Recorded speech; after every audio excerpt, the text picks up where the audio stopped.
Good afternoon, everyone. Welcome to the Workforce and Business Development Finance and Policy Committee. I call this meeting to order. And this remote hearing is being conducted under Rule 10.01. This remote hearing can be viewed on the House webcast. Would like to ask the committee legislative assistant to now take the roll. Chair Noor. Present. Chair Noor present. Vice Chair Jejong. Present. Vice Chair Jejong present. Lead Hamilton. Present. Lead Hamilton present. Baker. Here. Baker present. Davnie. Davnie present. Davnie present. Frankie. Frankie present. Frankie present. Representative Greenman will be a little late today. Haley. Present. Haley present. Jurgens. Jurgens present. Jurgens present. Cagle. Present. Cagle present. Katiza Watun. Katiza Watun. Olson. Present. Olson present. Tujong. Tujong. Katiza Watun. Katiza Watun. Tujong. Tujong. Mr. Chair, we have quorum. Thank you, Mr. Chavez. We do have a quorum present, members. I will now entertain a motion to approve the minutes for Wednesday, the 3rd of March. So moved, Mr. Chair. Representative Olson moves the approval for the minutes for March 3rd. Any discussions? Any discussions? Seeing none, all those in favor, please say aye. Aye. Aye. Opposed? Seeing none, the minutes for March 3rd are now approved.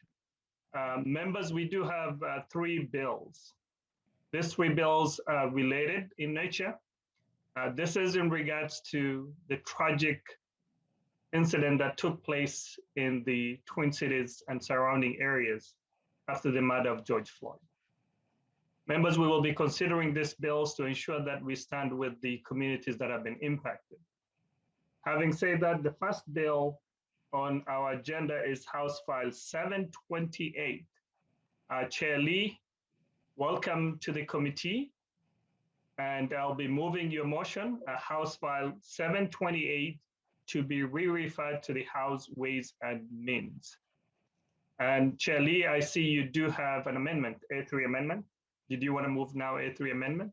Yes, Mr. Chair, and thank you all for the opportunity to present House File 728. And so the A3 amendment just add the report, clarify that we want an annual report on the expenditures of the funds that I'm proposing, and then a report to the committee with jurisdiction over economic development and capital investment every year after December 31st, 2022. Well, thank you, Chair Lee. Members will be taking a voice vote to ensure that we put the bill in the shape that the author wants based on A3. All those in favor, please say aye. Aye. Aye. Opposed? Aye.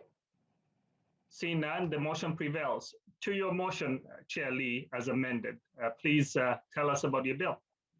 Thank you, Mr. Chair, and thank you, community members, for this opportunity to present House File 728. This is a bill to provide funding for redeveloping the areas in Minneapolis and St. Paul damaged by the civil unrest last May and June 2020. The small businesses and residents that were impacted have been waiting far too long for the state to step up and help with redevelopment efforts, and now it's the time for us to do so. Local and private funding initiatives have helped, but the need remains great and is more than those sources can cover alone. Even the average insurance payout have fallen woefully short. The Department of Commerce have said that looking at only claims that have been closed as of December 4th, 2020 data, 75% of all claims payment have been on claims of $50,000 or less. Full recovery for these businesses, many of which are owned by and serve Black, Indigenous, and communities of color, require far more than those sources can cover alone. That's where redevelopment appropriation bonds can help out. Mr. Chair and members, my overview of the bill as amended will cover only the provisions of the bill that pertain to the redevelopment of the eligible areas and not the standard language for appropriation bond authorization as in the bill. I do want to note that MMB, DEED, and Department of Commerce are here and they are able to answer any technical questions later on. So subdivision 1, paragraph F, starting on line 2.4 is the definition of redevelopment. These are the eligible uses for the bonds, which include the acquisition of real property, site preparation, pre-design, design, engineering, repair, or renovation of facilities damaged during the civil unrest, and construction of buildings, infrastructure, and related site amenities, landscaping, streetscaping, land banking for future development or redevelopment, or financing of any activities taken on by a private party pursuant to an agreement with the city. Redevelopment does not include project costs eligible for compensation or assistance available through insurance policies or from other organizations or government agencies. Subdivision 7 begins on line 5.3, provides for the bond proceeds to be appropriated to deed for grants to the City of Minneapolis Commercial Property Redevelopment Fund of the amount 200 million and the St. Paul Housing and Redevelopment Authority of 100 million. Subdivision 10 is the grant agreement section that requires each city to keep the grant money in a separate account, ensuring that they are only paid out to the bondable expenses as I described and authorized by this bill, which repair the infrastructure of these small businesses and not mix up with any funding sources that those programs may have. Additionally, subdivision 10s have that any proceeds from the sale of any property financed through these bonds during the terms of the grant agreement will need to be paid to the state for that reason. Required that grant funds be used to further the goals of rebuilding and retaining existing small businesses and enhancing the economic opportunities for long-term residents, and also required the report that we just amended to deed from each grant recipient on the expenditures that has been made. With that, Mr. Chair, I'd like to turn it over to the public testifiers that are here today on this bill. Thank you. Thank you so much, Chair Lee, for bringing this bill forward. The first testifier I have on the list is Dr. Barbawi. Welcome to the committee. Please introduce yourself for the record and proceed. Morning, can you hear me? We can hear you, Dr. Barbawi. Chair Noor, committee members, good morning. My name is Dr. Ali Barbarawi. I am the owner of Chicago Lake Family Dental.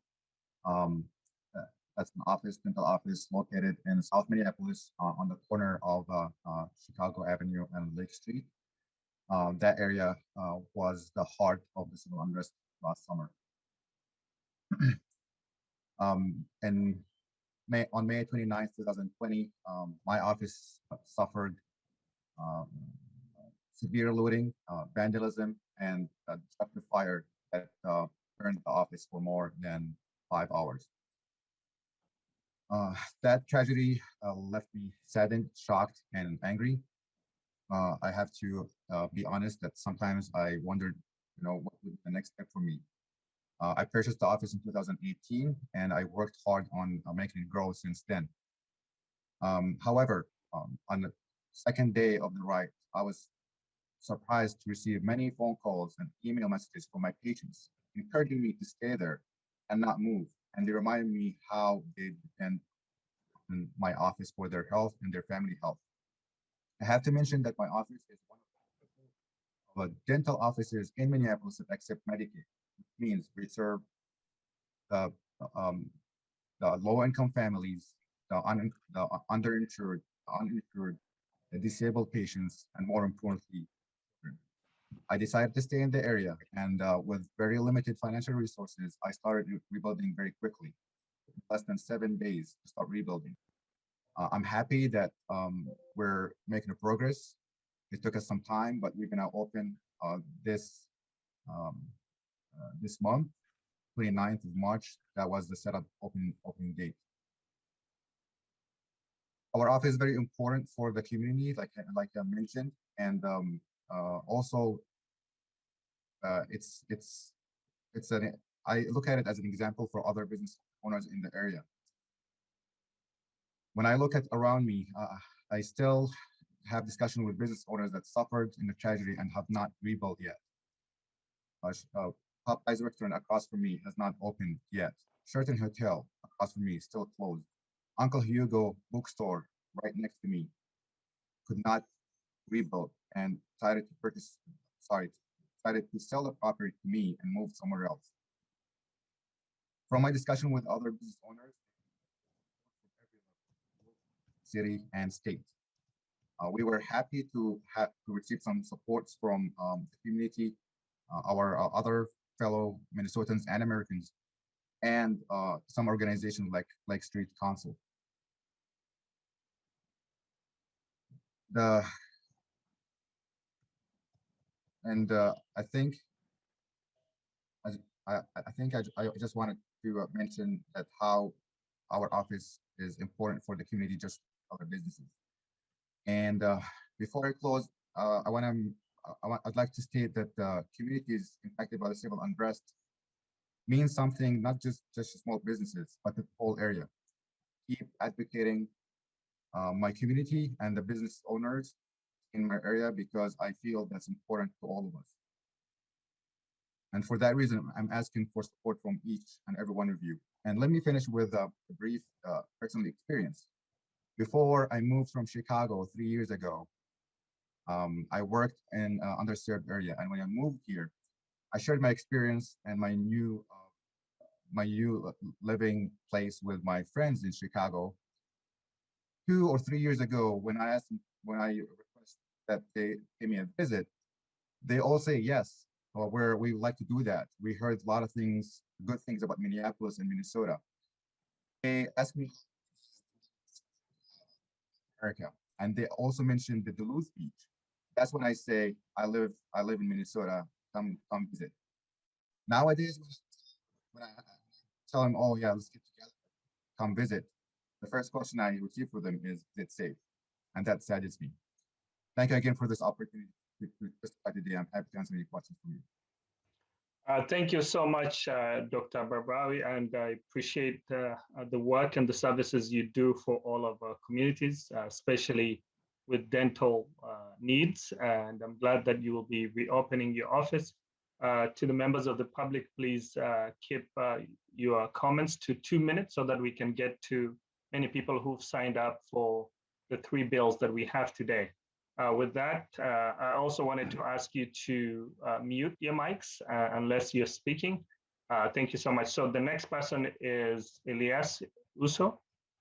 Welcome to the committee. Please state your name for the record and your affiliation and proceed. Thank you very much for the opportunity to testify. Chair Noor and committee members, good afternoon. My name is Elias Uso. I am a pharmacist and owner of Seaward Pharmacy. So Seaward Pharmacy is an independent neighborhood pharmacy and was opened back in 2019 of September, in the beginning of September, and we are able to open up to the public.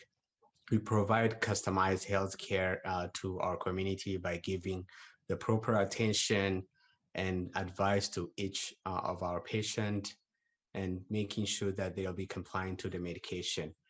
And right after the COVID kind of slowed us down, on all of a sudden the civil unrest basically stopped us from performing what we call is a goodwill of business.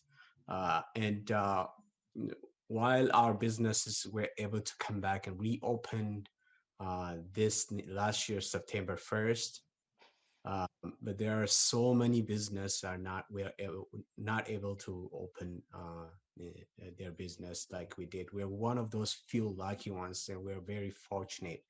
And every business in our community was impacted by the civil unrest, but they all serve a purpose. Let's think about that first and foremost. And these businesses help feed neighbors, provide much needed service like mine, and they support jobs and add the state's overall economic vitality. and we can challenge the past, but you can have an opportunity to impact the future of this important economic corridors. So just to kind of put it in the right term, our business is important, and every little business on Lake Street is important. In some part of Lake Street, it looks like a ghost city. And we want to change that. We're very, very passionate about that. And not only Lake Street and part of St. Paul still needs the opportunity to come back. And if we come back, our state, our city thrives, and we are the engine of our economy. Small business is very important, and we hope that you guys would take us seriously and do something about this. And I'm really concerned about those businesses that are still struggling to open with COVID, with the civil unrest. It's a very, very bad situation that we're in. Please, we need your help. And thank you again for the opportunity to testify. And I'm happy to answer any question you may have. Thank you so much. And I just also wanted to note that we appreciate the work that you all do. And we'll be going to the next testifier, but I wanted to note Representative Kotiza Watun, Tujong, and Greenman, and Baker are all in attendance. So I just wanted to note that. The next person is Mr. Demaj.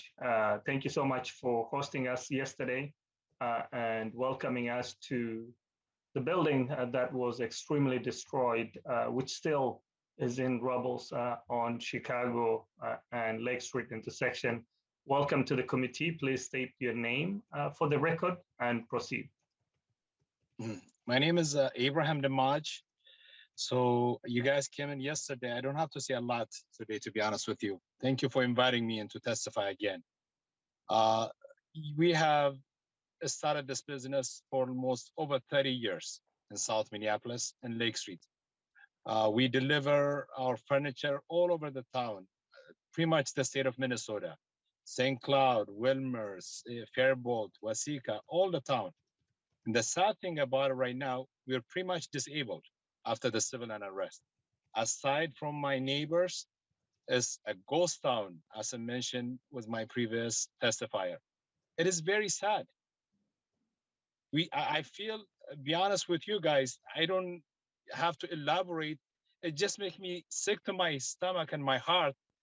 When we sit down up here, we just have to make it simple. I mean, we are all Minnesotans.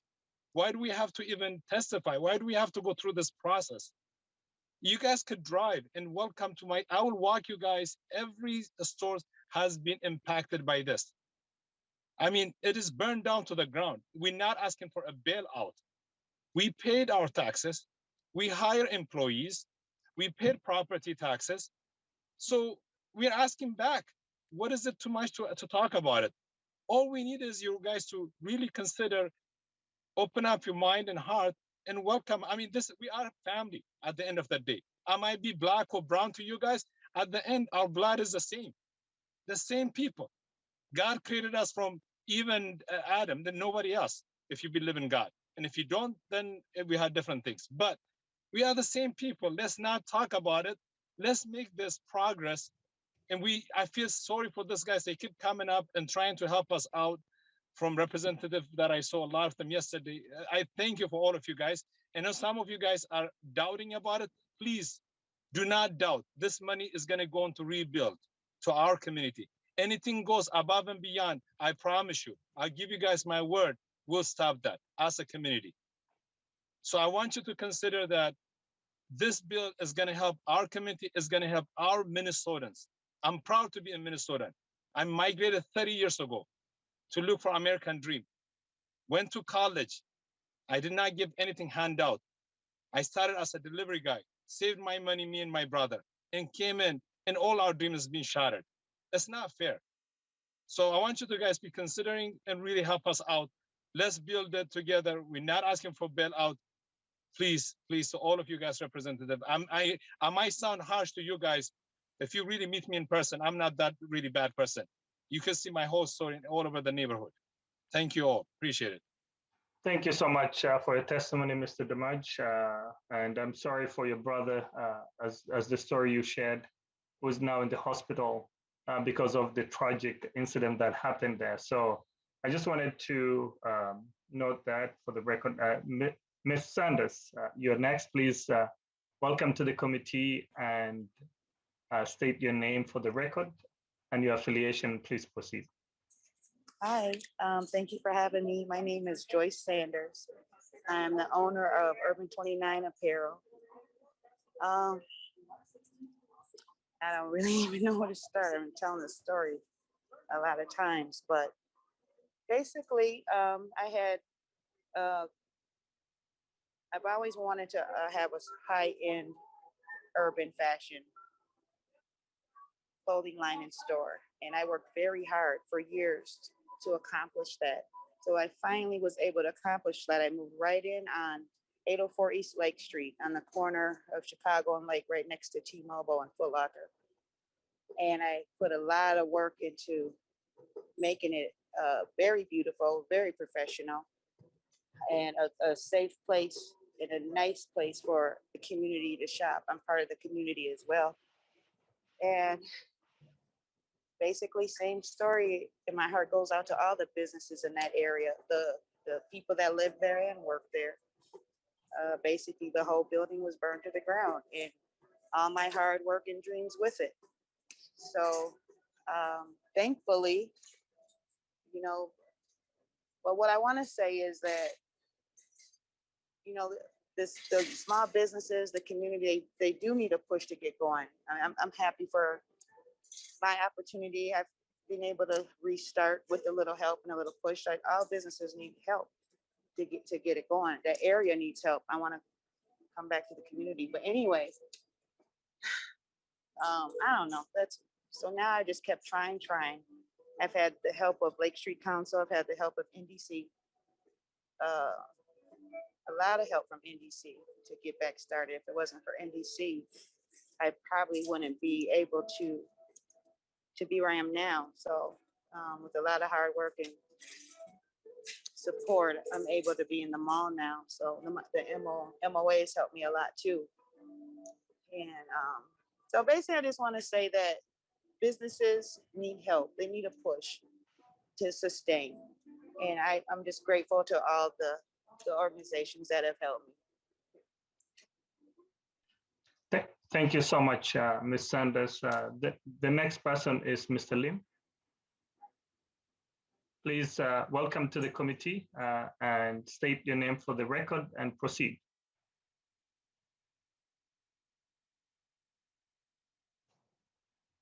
Did we lose? Yeah, go ahead. Okay. Thank you for your invitation to share the testimony in front of the Minnesota legislator. And then my name is Jin Lim, and I have family business in the St. Paul 7 Mile Sportswear. And then personally, my family moved from South Korea to Chicago in 2002 to challenge a new life in the middle of my 30s. And I had a chance to work in a wholesale hair company as IT manager and the sales rep for last 6 years at the beginning. And that at the time, then one of my territories was Minnesota. So even though I stayed in Chicago from time to time, then I visited here and helped my clients in Minneapolis and St. Paul area. And I stayed, I started my own business in Chicago in 2009. And the Chicago small business is really tough and then not easy. But I'm proud. I'm proud by myself. I survived in this tough area for the last 10 years. And when my former owner asked if I could purchase 7 Mile Sportswear, I felt Minnesota might be my other challenge and opportunity in my life. But just after 1.5 years later, it happened, May 28th, 2019. The loss was almost than 1.5 million. Even though even a little discouraged, I could not stay there. Started to rebuild from the next day. I believe then there are two things to help and encourage people for rebuilding, I believe. The first one is the human volunteers. I know that the world is always two sides. One is the bad side, but the other is a good Samaritan side.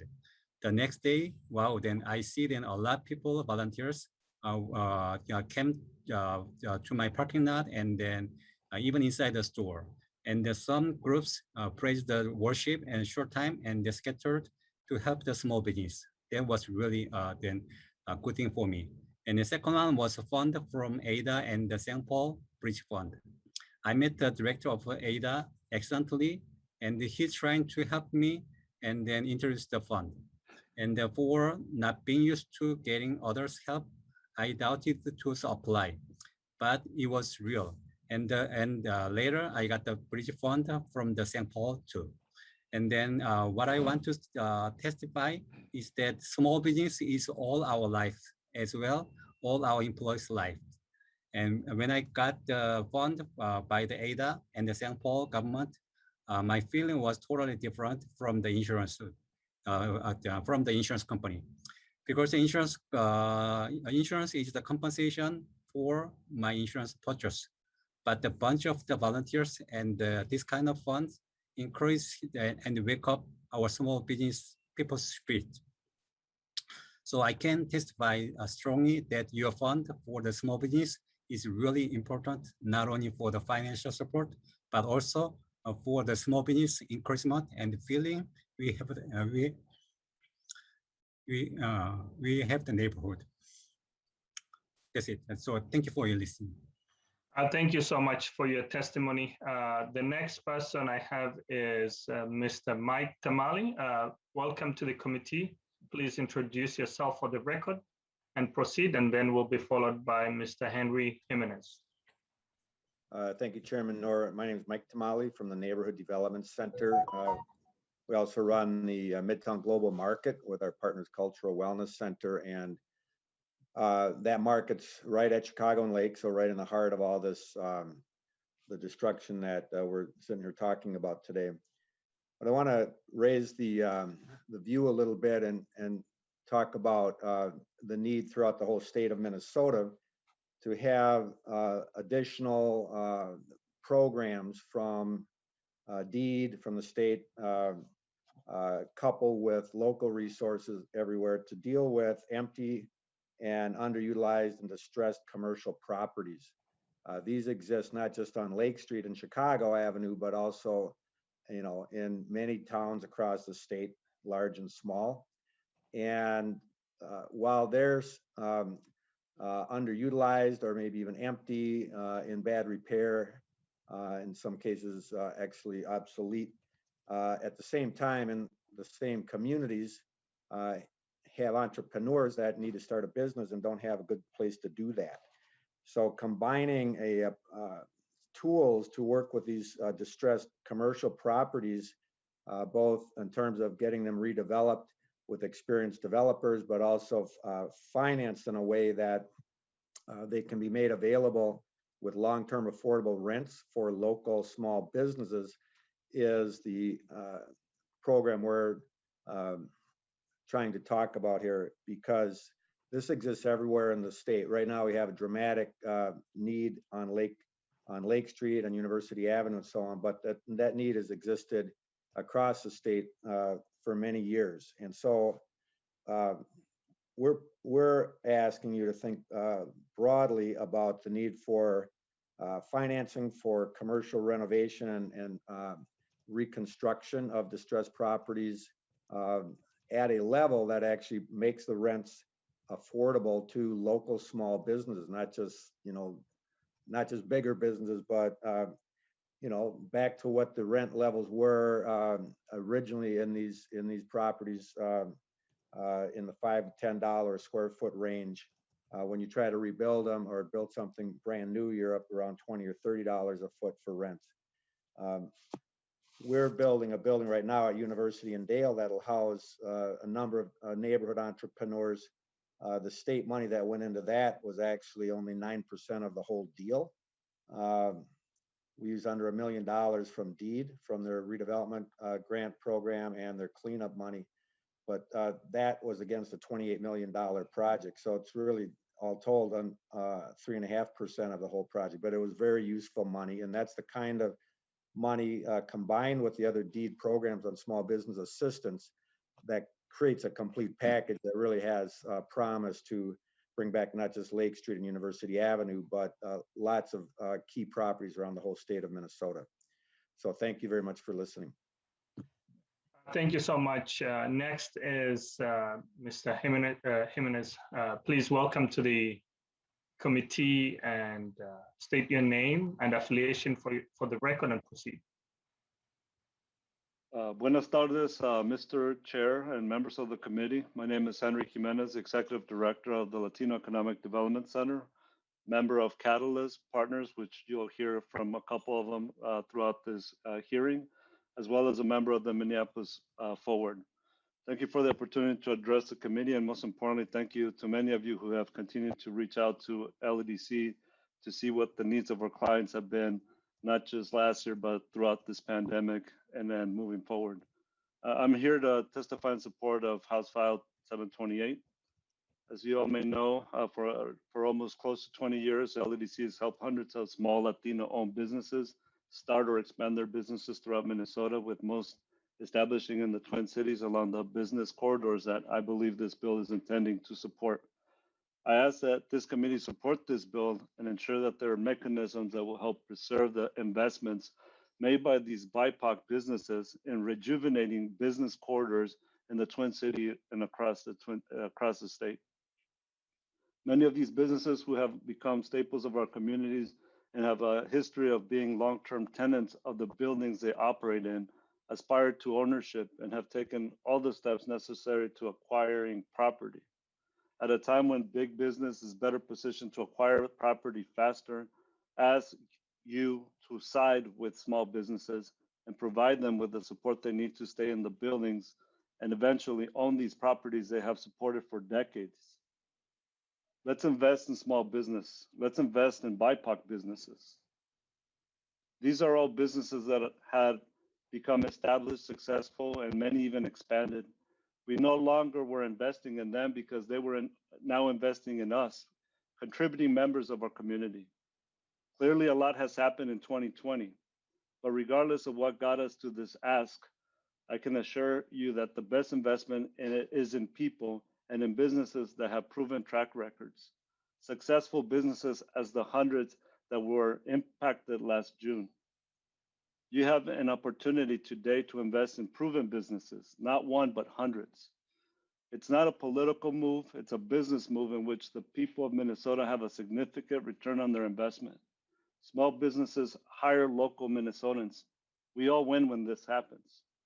I strongly believe with the support of funding from this bill, several of them would have the opportunity to own, restore, or rebuild these business corridors that are so economically vital to Minnesota and the region. I know they will be successful because they have already revitalized these business corridors. Mr. Chair and members of the committee, I ask you to make a significant investment to ensure more small businesses and these corridors obtain property ownership. Thank you.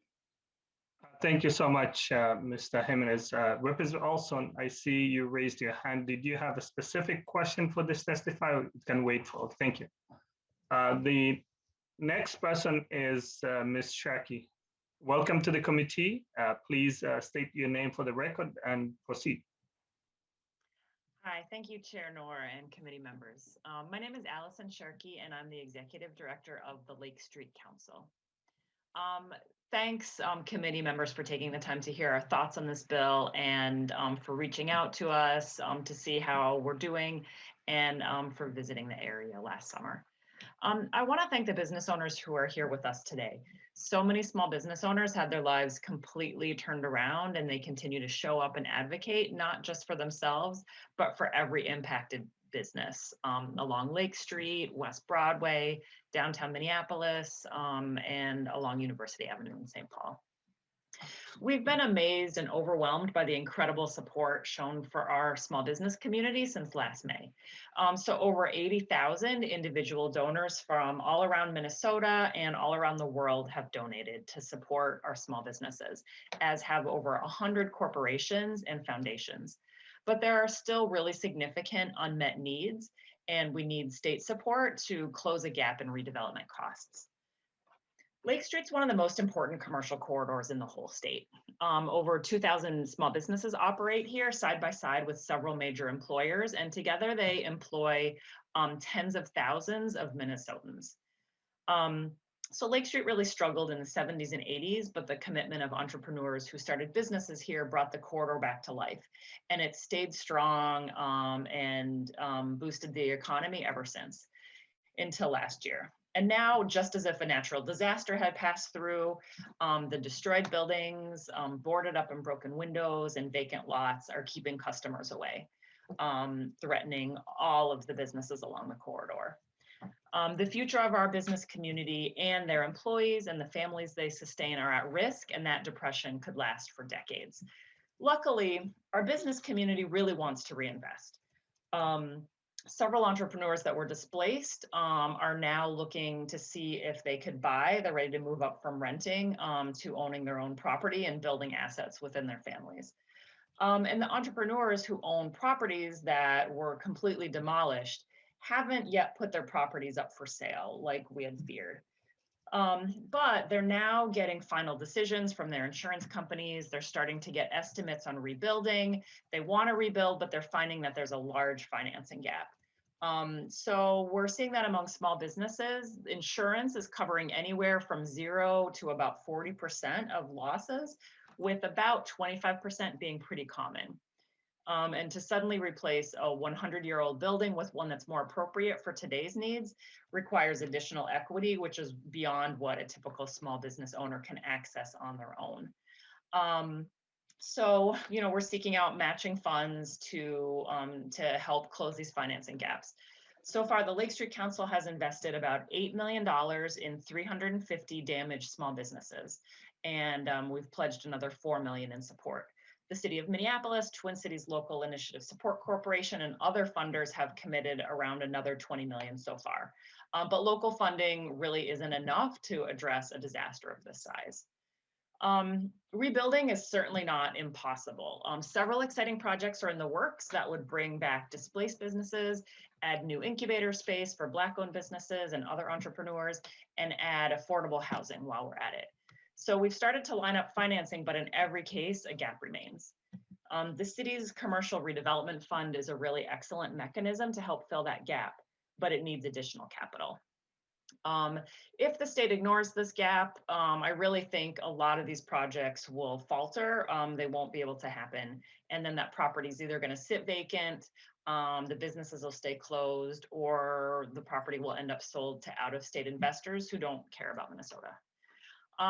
But we have a really good opportunity to come together and invest in redevelopment, leveraging a tremendous amount of local investment and energy. It's no secret that there's political division on the issue of state support for rebuilding and recovery. But these are, real people working to overcome tremendous difficulties to support their families and their communities and the state. Rebuilding and recovery is going to take all of us. It's a big puzzle, and everybody's got a piece of that puzzle. And I believe that there is, a solid piece that the state ought to take to support small businesses. Thank you. Thank you so much, Ms. Shaki, for all the work that you've done to support immediate relief for many of the business and organizing the cleanups that followed. So thank you. The next person is Mr. Hanson, followed by Mr. Terrell. So welcome to the committee, Mr. Hanson, and please introduce yourself for the record and proceed. All right. Good afternoon, Chair Noor and members of the committee. I just want to apologize. My computer, for some reason, is kind of conked out on me, so I'm on my phone for this. So it'll be a little shaky as I go through this. But Chair Noor, members of the committee, my name is Eric Hansen. I'm the Director of Economic Policy and Development for the City of Minneapolis. I want to thank you first for the consideration of this bill that would support the city's Commercial Property Development Fund. I also want to thank Chair Noor for your leadership on the Promise Act, which I know you will consider later in this agenda. The Commercial Property Development Fund is a long-term forgivable loan program that addresses development financing gaps in the commercial real estate projects in areas of economic challenge, and it supports local ownership and wealth building opportunities in our neighborhoods. One of the fund's priorities is to support properties that were affected by last year's unrest. As a city, we are working to support property owners rebuild, especially those who saw their buildings destroyed, and we want them to get back to work. This bill not only supports these efforts to rebuild our corridors, it's another example of the longstanding partnership between the city of Minneapolis and the state of Minnesota in support of our shared economy. So I want to thank you for that partnership as well. Next, my colleague Jim Terrell will speak about additional details of the fund and the gaps that we are seeing. And then I'm happy to answer any questions you might have later in the agenda. Thank you. Thank you so much, Mr. Hanson. So if you could wait for the question session, I'll appreciate that. Yep. Mr. Terrell, welcome to the committee. Please introduce yourself for the record and proceed. Thank you, Chair Noor and Chief Author Lee. My name is Jim Terrell. I have the privilege of managing the Commercial Property Development Fund underneath the development arm of CPED at the City of Minneapolis. I report through Mr. Hanson's organization. And we are very proud of this tool, not because we're so smart, but because the tool addresses many of the concerns that Eric mentioned, that Allison mentioned earlier in her testimony. These communities that have been profoundly affected by the unrest are communities with decades of deferred maintenance, disinvestment, with problems as to the rents that commercial properties can charge because of actual crime, perceived crime, or other issues, problems associated with insufficient generational wealth in the hands of the tenants of the buildings. And so, as was mentioned in previous testimony, it's difficult for them to buy their buildings. Even the current owners with right intentions find it very difficult to invest the levels they need to bring these damaged businesses or buildings, I should say, up to current standards and codes, because they cannot then charge the rents that would be necessary to support the debt to do the work. Very often we find a typical model or a project in these challenged communities like North Minneapolis, like East Lake Street, and no doubt Mr. Tamale and his colleagues would see the same thing on University in St. Paul. A project that has everything going for it can typically support no more than 50% of the project cost in bank debt. Even if the project can bring to the table 10% in equity and 20% in other grants that might be available from DEED, from Hennepin County, from Ramsey County, from Met Council and the other sources that support development, if you do the math, you find that those percentages that I just quoted bring us up to about 80%. For months, if not years, projects often languish looking for that last 20%. The Commercial Property Development Fund was created to fill that significant gap, capital gaps up to a third of the cost, and to make projects happen now rather than 10, 15, 20 years from now. These are not gifts, they are long-term forgivable loans, and what's built in is a desire to keep ownership within the community. If the individuals hang on to the property in their own name or their family's name for fully 40 years, then and only then is the debt forgiven. Otherwise, it would be repaid to the city so that a developer can't turn a quick profit from this very important tool. And so we are very proud of the tool. We have, as was mentioned by Ms. Sharkey, approximately $6 million in the fund right now with city funds, but we have at least 50 or more. I looked at in preparation for this testimony, over 50 inquiries. Many of the inquiries are individuals on this call, people who have testified in support of this fund that need this funding to help make their projects viable. $6 million only goes so far. When the average that we expect to be putting in each project might be between $400,000 and $800,000. And so with more capitalization, we can do much more, and we believe the fund can serve as a model for other communities to make investments in a responsible way and foster ownership among the businesses that stay in the communities they serve. Thank you, Chair and Chief Author, and at the end, I'll also stand for questions. Thank you so much for your testimony. The next person is Karachure. I hope I'm pronouncing the name correct. Please welcome to the committee and proceed with your testimony. Thank you, Chair Noor and members of the community. My name is Jamile Carachude Flores, and I'm an organizer with Unidos Minnesota, which is a grassroots nonprofit organization that works with our Latinx community on intersecting issues of education, climate change, and immigration justice. I am here today to express my support for House File 728, the Redevelopment Appropriation Bond. As an organizer with Unidos and a resident of Minnesota, I have witnessed firsthand the needs of our communities. Our office is located on the intersection of Lake and Bloomington, specifically in the Mercado Central building, which serves a hub for our Latinx community with a bakery, cafe, and grocery store operating within Mercado. During the uprisings, Mercado Central was one of the many buildings that were broken into. And though our office was fairly undamaged, the same is not true for our neighbors who have storefronts on the first floor. This past summer, I saw how local businesses on Lake Street Corridor were broken into, vandalized, and destroyed.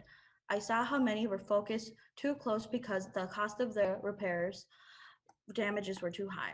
As a state, we need to do more. Our local businesses alone cannot do this by themselves. Lake Street is known for being run locally by community members, and we want to keep it that way. But we can only do that from support from our state. This bill is crucial for our communities, and not just through the allocation of funds, but also through doing this in an equitable manner. It is not justified that these businesses are left to do this alone. They are Minneapolis residents, they're Minnesota residents, they're what make the Twin Cities thrive, and as well as the state. I urge the committee to support this bill and ensure that our communities have access to rebuild their lives and future. Thank you. Thank you so much for your testimony. The next person is Chad Kulas. Welcome to the committee. Please introduce yourself for the record and proceed. Thank you. Good afternoon, Chair Noor and members of the committee. I'm Chad Kulas, Executive Director of the Midway Chamber of Commerce. We're a member-based organization with a mission to build a stronger Midway.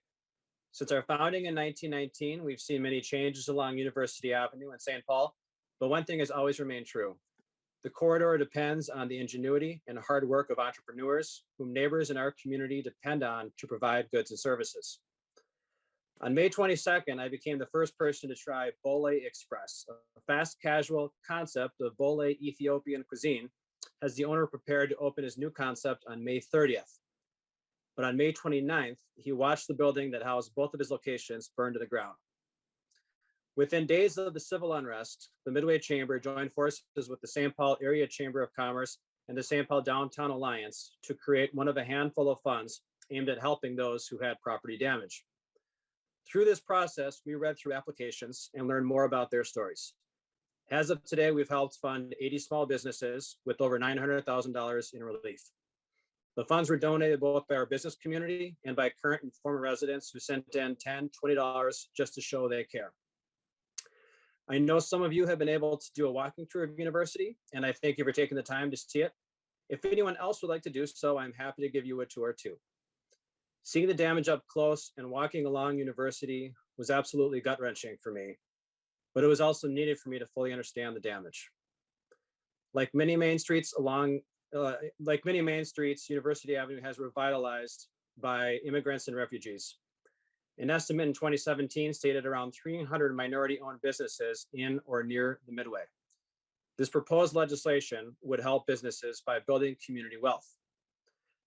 Community wealth helps develop assets where the wealth stays local and helps build more vibrant neighborhoods. It increases asset ownership, creates anchor jobs locally by broadening ownership over capital, and ensures local economic stability.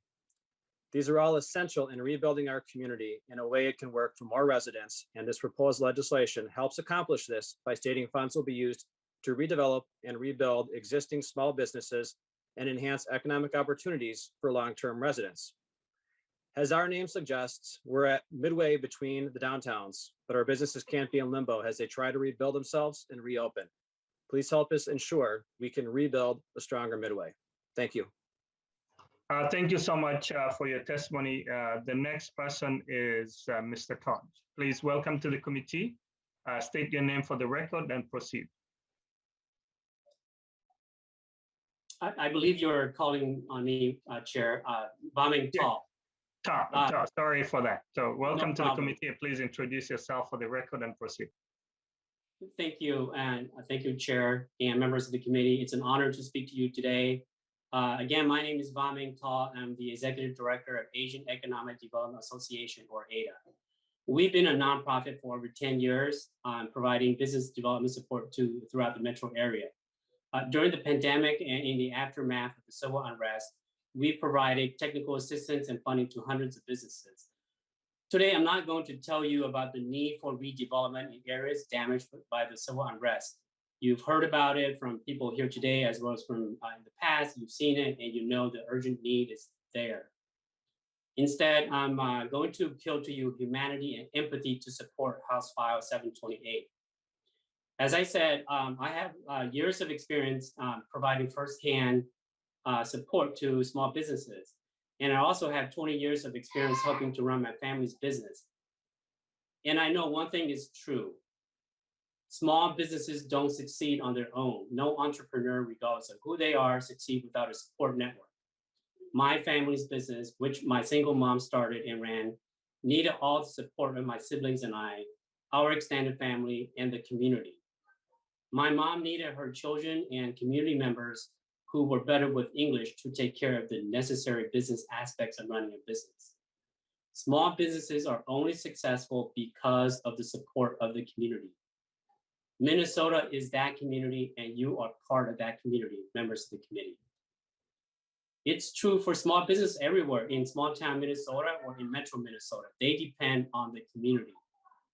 I believe that in Minnesota, when our small businesses need help, we step up as a community to help them. We're doing that now to help businesses all across Minnesota to weather the pandemic. So why are you on the committee? Why are not all of you supporting the bill before you today? House File 728 will provide opportunities for us as a community and as Minnesotans to support small businesses and economic development in corridors that have been set back by the civil unrest and the death of George Floyd. We are all responsible for what happened. So I am honestly aghast that some of you seek to use this opportunity we have today, not to support small business development, but to divide us into rural versus urban, people of color versus white, immigrants versus native born. You can tell me that that's not your intention, but it comes across as intentional ill will. I and many businesses out there can read between the lines, and we can read the news, and we listen to you. We're all Minnesotans, and we can do better. No matter who the business owner is and where they are, we should extend a hand of support when they need help. This is not an occasion to divide us in the name of politics. As you go back to your chambers and your deliberations and negotiations, I urge you to think of people like me, my mother, and all the businesses lining Lake Street, University Avenue, and West Broadway, all across Minnesota, Asian, Black, Hispanic, and white, regardless of our color, how you can support them, not how you can turn your back on them. I urge you to dispense with the politics of division and do the right thing. Support House File 728. Thank you. Thank you so much, Mr. Ta. So I appreciate your testimony. We do have 3 more individuals for this section of the bill, and we'll be going to members' discussion. The next person is Ms. Goodman. Good afternoon. Can you hear me?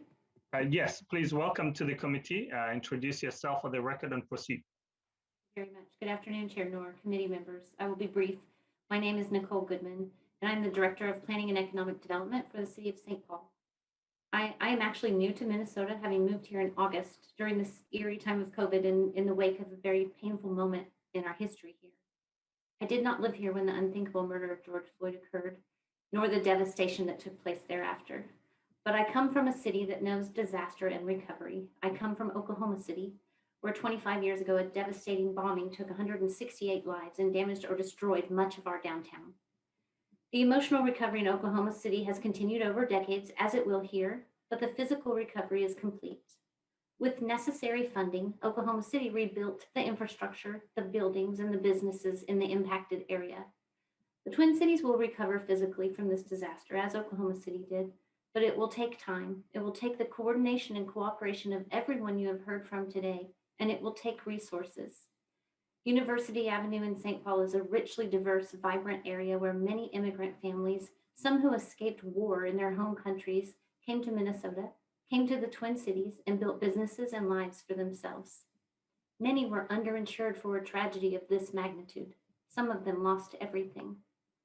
As rebuilding takes place, there is a true and present danger of the loss of the unique character and culture of the area, particularly if small BIPOC and immigrant-owned businesses are displaced.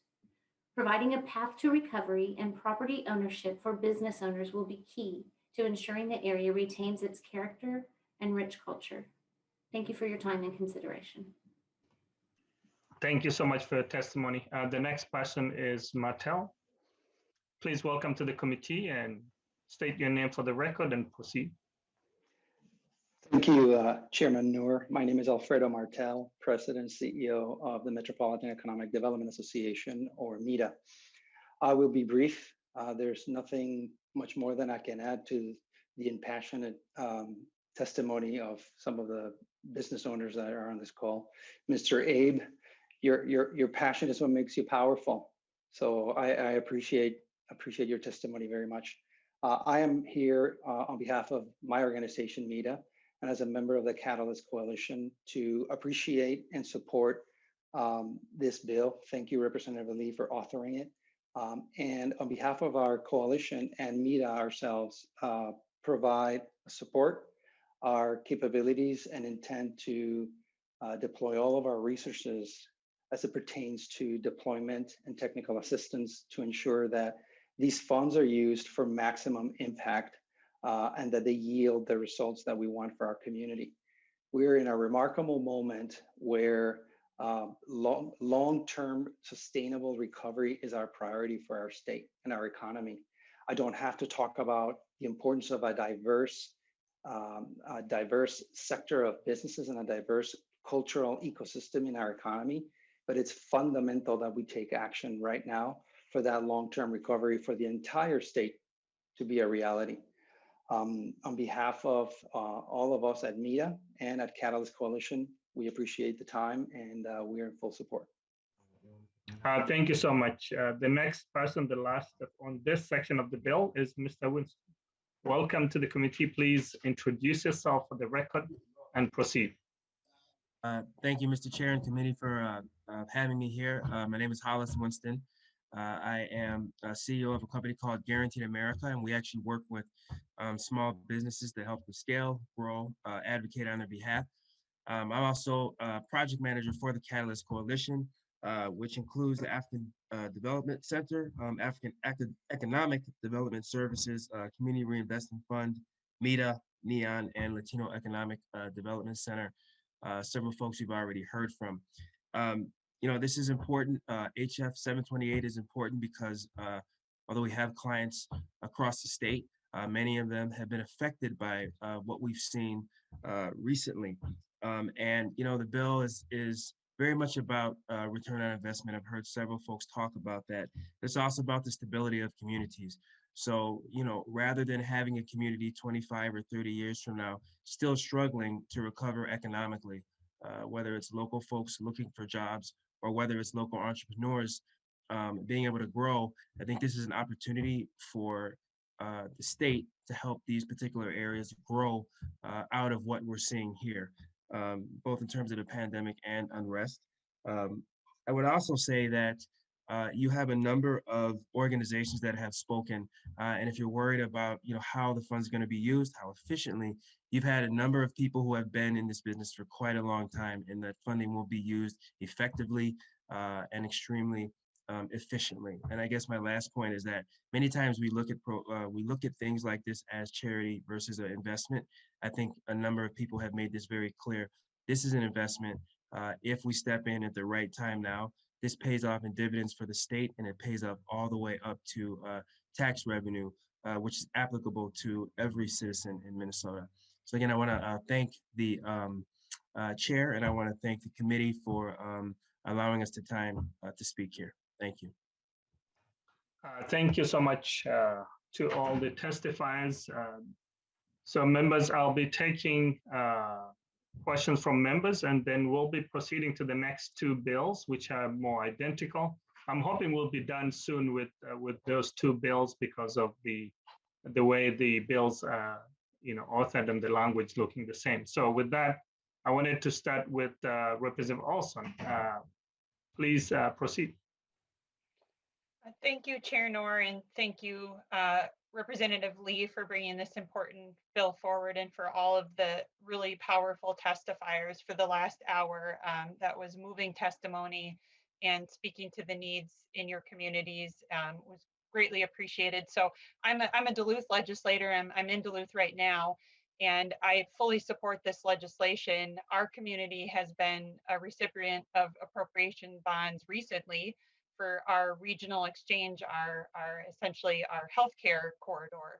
And so we've seen appropriation bonds used in different ways, and I fully support this approach. And I think the testifiers did a really beautiful job talking about the investments and talking about the need for the infrastructure. So I was wondering, Representative Lee, Chair Lee, if you just a quick question for him around, the appropriation bonds and why these, in terms of, we've heard that buildings have been damaged, the investment needed in the infrastructure versus something like what cash could do. I see these as two very different things, and really see this appropriation bond as being the right approach. And maybe he could just quickly touch on that. Shelley. Thank you, Mr. Chair. Thank you, Representative Olson. As the testifier have said before us, that there are different types of costs to their businesses, whether that's the cost to cleaning up the site so that they could rebuild, or whether that's the cost to the inventory, or to wages, or all of that. And for this proposal, we only address the physical infrastructure, and we have seen, like I mentioned before, that of the 75% of the claims payout, only 50,000, the majority of them are $50,000. And when you think about this, and throughout the summer, when we look at some of these articles that were coming out about the impact that they have, I want to draw it to, I believe this is in Representative Davnie's district, where one of the businesses, Ghani Mahal, they reported that, some of the proposal to clean up the site so that they could rebuild that infrastructure there was anywhere from $200,000 to $250,000. And you think about that, when the average claim is $50,000, there is that gap. And so this proposal will help bridge that gap for all the businesses that were impacted. And so that's why we're coming forward. And just on some of the measures of why right now, we have AAA bond ratings, and we also have pretty low interest rate right now. And so I think this is an opportunity for us to disperse of funds so that we can meet the needs of these small businesses in the two cities. Representative Olson. Just thank you so much, Representative Lee, and for all the testifiers, and proud to support this legislation today. Thank you so much. The next person is Representative Jorgens. Thank you, Mr. Chair. And to the business owners, thank you for coming here today. Many of us had the opportunity to come and tour the area in the days following the destruction. Representative Davnie and others hosted us on those, and in some cases we could still see the smoke smoldering from the damaged buildings. So we got to see it firsthand, and while you're living it every day, I don't think I'll ever forget what I saw when I was there. My question, I have a few questions, Chair Noor. The first one is and I'm not sure who is the best person to answer this, but what is the total cost of the damage, and how much of it is publicly owned infrastructure versus private business infrastructure? And the reason for asking that is my real question: for the publicly owned infrastructure, what insurance payments have been made or are expected from either the League of Minnesota Cities or other entities? And I guess I'll direct it to Chair Lee, but if there's somebody that's better able to answer that's fine. Chair Lee. Thank you, Mr. Chair. I will address a piece of that too, and then I will turn it over to our city staff. I know that in a conversation with Ms. Sharkey here from the Lake Street Council, just so that you have an idea, and some of their assessment of the privately owned buildings that right now, even with all the help that they have gotten, that the cost to just on Lake Street alone is over 250 million. And so I know that Mr. Hansen is here from the city of Minneapolis and Ms. Goodman is here from St. Paul. And so I hope that they will be able to provide some answers on the public infrastructure. Mr. Hansen or Ms. Goodman? Chair Noor, yes, this is Eric Hansen. To the question of the public infrastructure,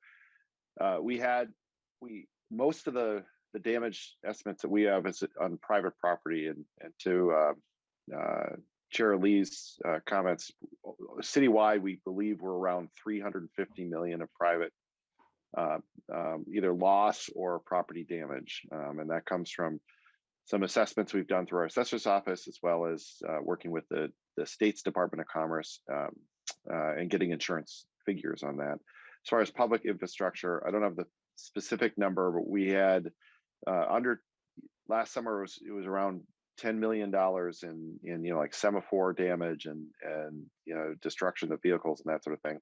I'm not exactly sure the estimate for the 3rd precinct building, which was destroyed in the unrest.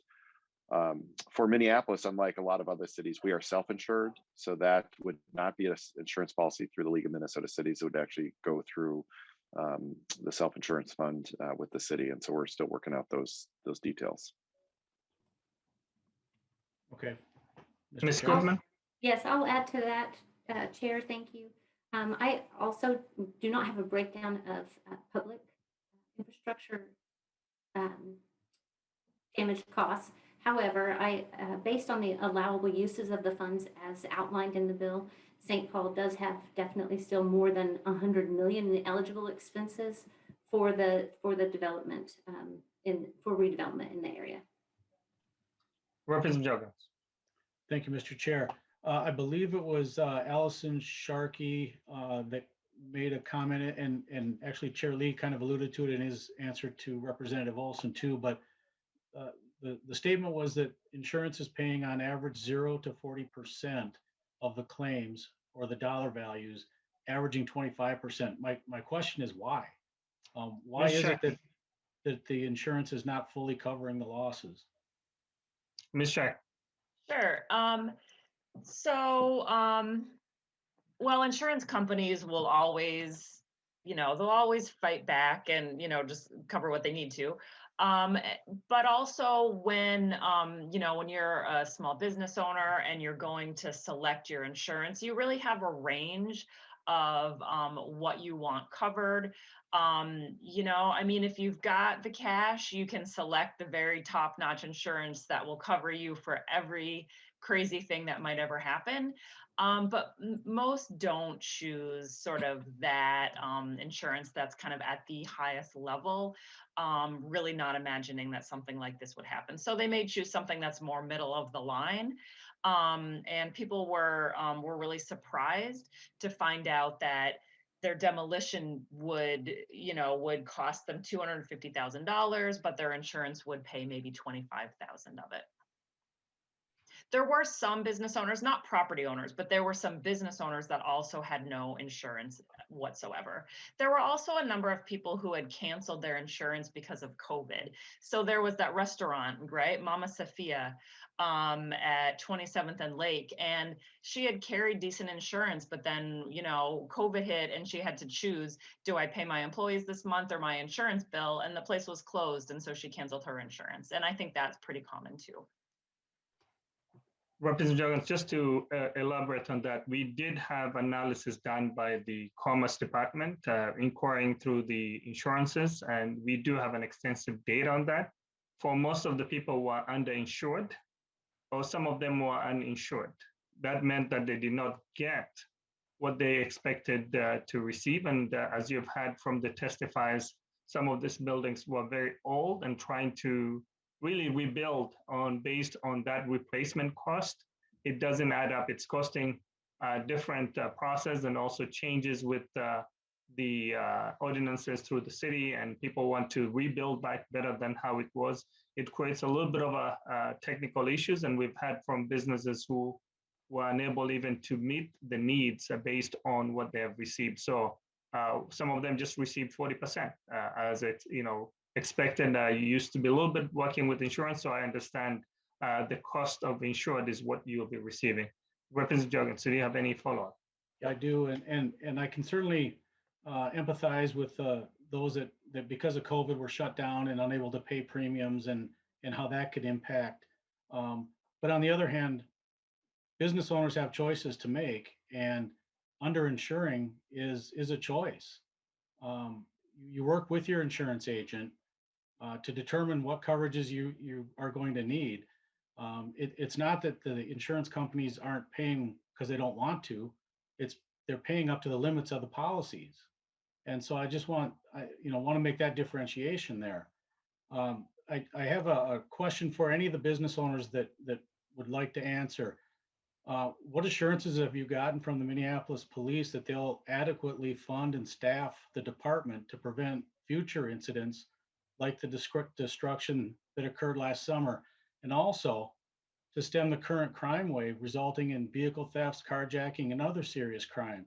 Because that will absolutely, we can rebuild the businesses, but if people don't feel safe, they're not going to come and shop at your stores or eat at your restaurants. What assurances have you gotten from the Minneapolis police in that regard? Representative Jorgensen, I think there's a discussion to have more elaborate on really what happened. I can tell you that the building right next door to me was burned out to the ground. And yet the fire station is on the right side of the building that I live. You can imagine that. The police, we've been pleading to get things done. So I just wanted to express that someone needs to be muted. So I just wanted to assure you, we are responsible, as a state elected officials, to make the right determination on what is needed to rebuild the communities that have been impacted. So I just wanted to allow, I know Council Member Trotman is here so that he can really express. He's from City of Richfield as a council member. Please state your name for the record and proceed. Putting you on the spot. Thank you, Representative Noor, and another representative of the committee, Chairman Noor, for the invitation. And in addition to being a representative in Richfield, I represent a small law firm here in South Minneapolis, and I'm just a block away from Hennepin County Medical Center, where I was born here in South Minneapolis. And I just wanted to speak very briefly about the experiences of small business owners, especially immigrant small business owners here in the neighborhood. And when we think of them, and I'm so grateful that Representative Jorgens was able to visit the devastation, and I'm sure this is the case, or even if it wasn't, I really wish that everybody could see what things were like a week before and a year before, because the level of prosperity and growth that has taken place over generations in the Lake Street corridor, the Franklin Avenue corridor, and in St. Paul, just incredible. And when we think of, and we represent dozens of immigrant entrepreneurs and small business owners, and I'd like to anchor in everybody's mind, if I could, that these entrepreneurs are elite executors of the American dream. When we think about being pro-business, we can't be pro-business and not be pro-immigrant business. And when we think about the American dream, there's nobody that's executing better than folks that have risked and sacrificed so much to come to America, and then risked and sacrificed so much again to put everything, almost always it's everything that you have, into a business, and then through no fault of your own, have that business utterly destroyed. And they carry the hopes and dreams, not just of their own aspirations, but one privilege that I have as a lawyer is to see the insides of these businesses.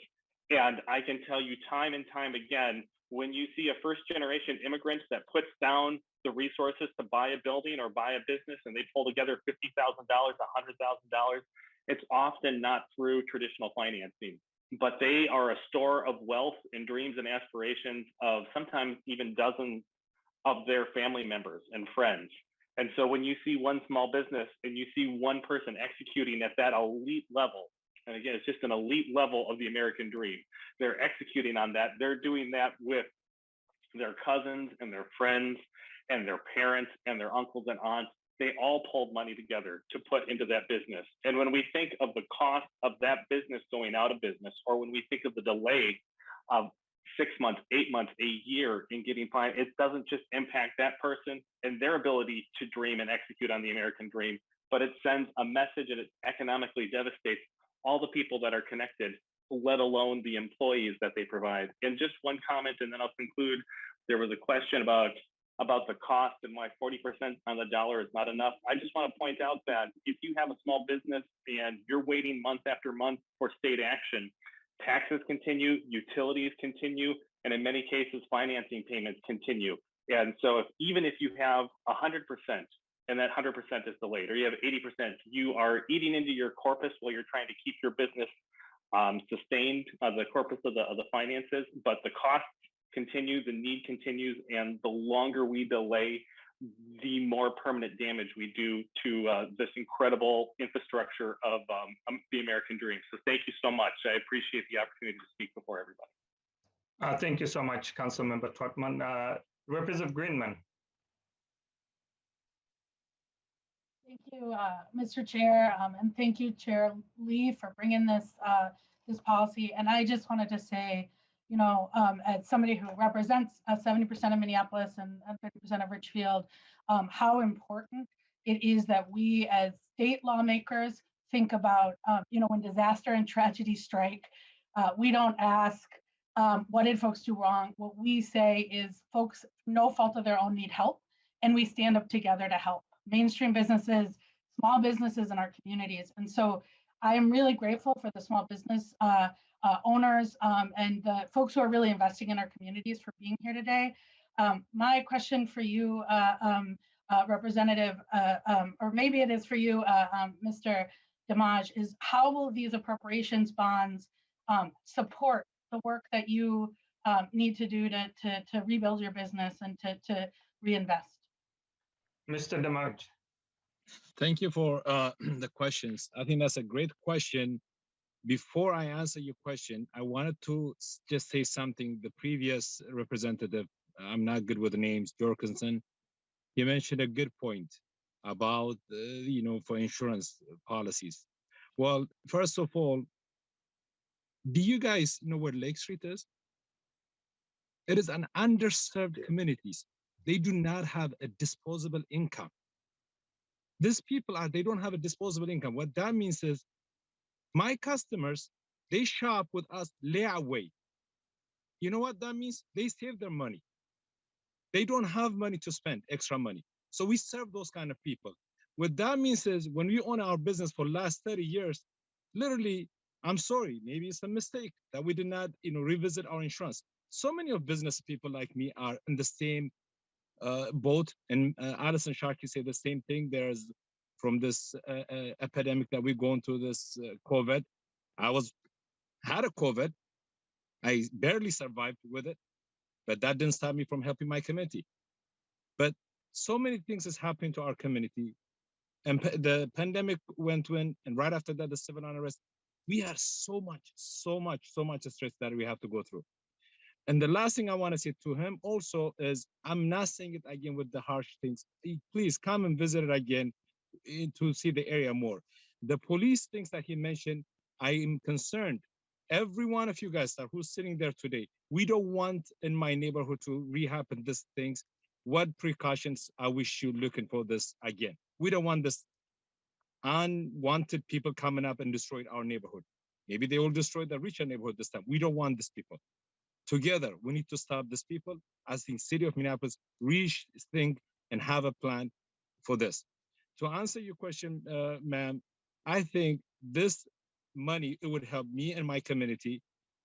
350 millions that we're asking, or 200 millions for the city of Minneapolis, it will hire the disproportionate social disproportion that created the George Floyd. What do you think that created? The social, there's not a lot of the income solution is not there. They will create a lot of jobs from my community. It will bring a lot of, don't think just rebuilding is one thing. It will create a job in my community. And with the minute that we hire those people hired on construction people, guess what? The state of Minnesota will get that money back. I own a business for the last 30 years. I could lecture you how that my money gets spent with the state of Minnesota. So many others. So this money that would help my community, the rest of our community, the money goes back again to the state of Minnesota. We don't pay our taxes where I came from. I pay my taxes here. I'm a citizen here, and I'm proud to be a citizen, and I'm proud to be an American. And I will still fight for the rights of everyone who's in here to pay our dues and to rebuild our community. Let's focus on that matter, and I think it will create more jobs. And if you have any other question, I'm more than happy to answer. Thank you all. Representative Greenman, any follow-up? Thank you, Mr. Chair. I would just like to say thank you for pushing for this. I think that I think what Mr. Jimenez said is, we need to stand with small businesses. Either we do or we don't. We are one state and need to stand together for our Main Street businesses, our communities, and all of the folks who are investing in making sure this whole state is thriving. And we know that that comes right through our corridors, which are our mainstream businesses. So thank you for this policy, and thank you for those business owners who are working really hard to invest in our communities and to rebuild. Thank you, Mr. Chair. Thank you. The last person is Lead Hamilton, and we'll go to the bill author for the renewal of the motion. Thank you, Mr. Chairman, and I need to apologize in advance. Sometimes my screen is locking up on me. If that happens, I'll shut my video off. A couple questions for Chair Lee. One area to think about is around tax incentives, offering out property tax relief, sales tax relief, exemptions of sales tax on building supplies. Are you open to those ideas as this bill moves forward? Shelley, if you wanted me to respond to that, I think the next bill that I have for House File 6 addresses the same issues that you just mentioned. So it is in House File 6, which will be going to the taxes. In fact, it was included in the special sessions. Even during that time, we didn't get it done. So it is included. That's a separate conversation compared to the bill that is being carried by Chair Lee. House File 6 addresses that. Thank you, Mr. Chairman. Thank you, Mr. Chairman. My second question is, I believe in this bill, you're talking about having the monies go to Minneapolis and St. Paul. The committee that we serve on here, we work very closely with DEED. The question is, why not utilize the services of DEED to administer these? Thank you. Go ahead. Thank you, Mr. Chair, and thank you for the question, Lead Hamilton. That is a discussion that I'm in continued discussion with DEED. And I would say this, that if we were to, appropriate the funds to DEED, DEED would still need to work with the local units of government who have the expertise to help support these businesses. And so that's going to add additional costs for DEED to even, to work with the folks who know and understand what's going on at the local level. And so this is the best route that we have. And this is not, money to Minneapolis or St. Paul. This is to go to a separate accounts that's within Minneapolis or St. Paul so that the money can be dispersed out to these businesses as fast as they can once we go and sell these bonds at the state. Lead Hamilton. I think you're having some network issues. I will come back to you. Representative Frank, do you have a quick question? Otherwise, we wanted to go to the closing. Chairman, and the Chairman, can you hear me now? We're having a little bit difficult hearing you, but proceed.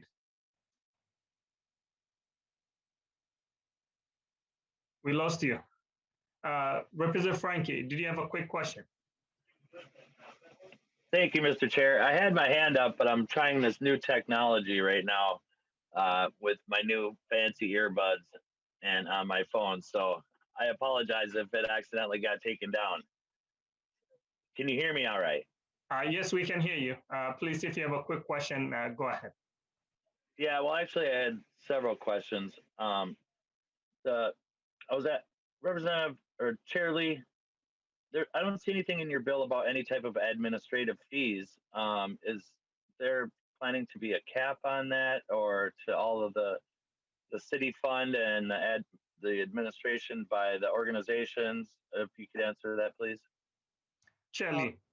Thank you, Chair Noor. Thank you for the question, Representative Frankie. So the funds are going, the bonds are going to the two cities, and so they are going to take that, and they're not going to take any administrative costs for that because they have existing program, like I have said, and that's required in this, so that this is not going to, supplement any of the current programmings that they have. This is just going to an account there so that we can get the money dispersed out to those businesses that need them. And this is not, sorry, Mr. Chair, this is not going to any organization. So I just want to make that clear. Thank you, Chair Lee. Thank you, Chair Noor. I have a question for you, Chair Noor. That commerce data on the insurance, I was wondering if you could get us all a copy of that. The data that. Representative Frankie, I think there's someone from the Commerce Department. I wanted to make sure that we get this bill to conclude by 2:30. But if anyone from the No, Commerce... I just wanted to be...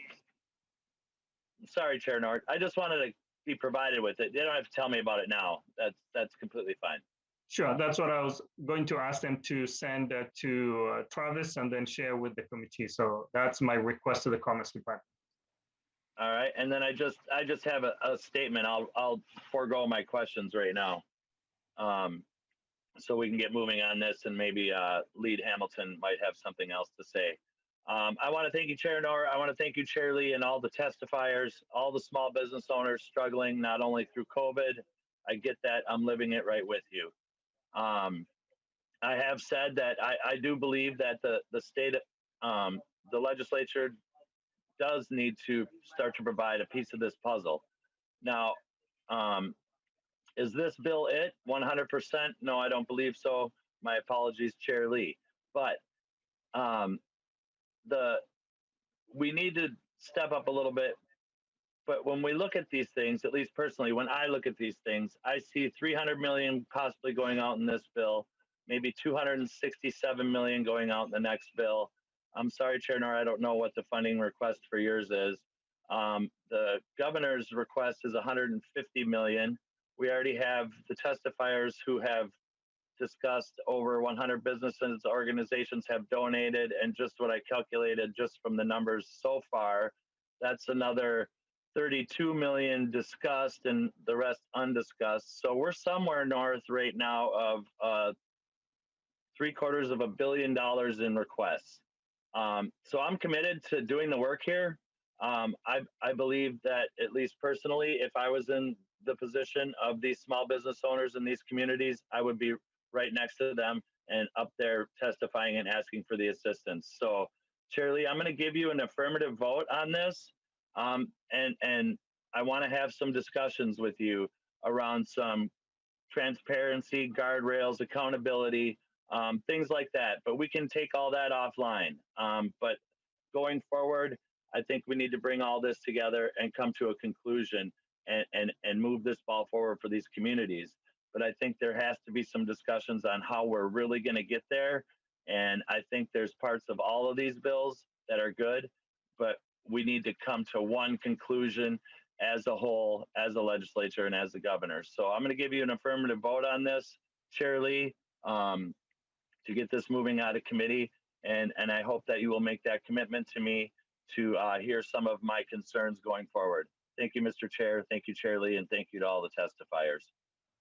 Thank you. Chair Davnie, did you have a comment or question? Yes, Mr. Chair, and thank you for this opportunity. And thank you, Chair Lee, for bringing this bill forward. It's particularly appropriate that you're still here when I make this comment, sir, because I'm going to start with West Broadway. Members, I want to provide a little historical context.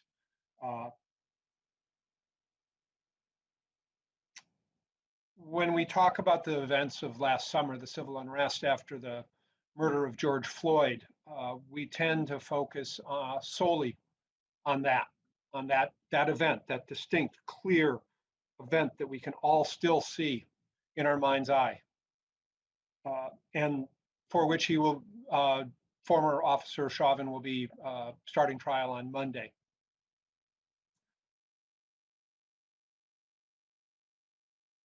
And we need to think about that event in the context of the decades of racist police practices by the Minneapolis Police Department, the murder, the lack of professionalism on the part of the police in the days immediately following, and their abandonment of the city when the situation they had created and exacerbated boiled over.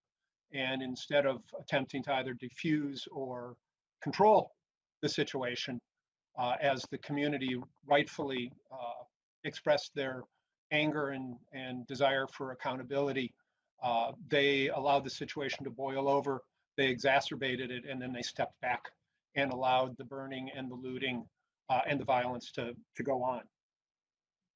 But that part of the history is outside the jurisdiction of this committee, and Chair Noor has been clear about that. But I want to go back to 1967 and the riots on West Broadway in North Minneapolis, largely by the African-American population because of the racial discrimination and lack of economic opportunity that they experienced at that time. It was part of a trend that was the long, hot summer where there were riots across the country in our major cities. What Minnesota failed to do after that uprising was rebuild West Broadway, to invest in that community, to invest in that commercial corridor, to invest in opportunity. And so 50 some years later, we have very much the same thing, but really on the international stage now, with all eyes of the world on Minnesota starting on Monday. And if we only deal with the murder of George Floyd and it's the response of the community as a police brutality event, we miss the underlying racial disparities that simmer below the surface for many in our BIPOC neighborhoods and BIPOC families. Minnesota does great. It's a wonderful place to raise white kids. We know, and we've got the data, that it's not such a great place to raise Black, Indigenous, or other students or other children of color. We know, and to get to this bill today, we know of the incredible wealth gaps in Minnesota. We know of the housing gaps on who owns a home and who doesn't.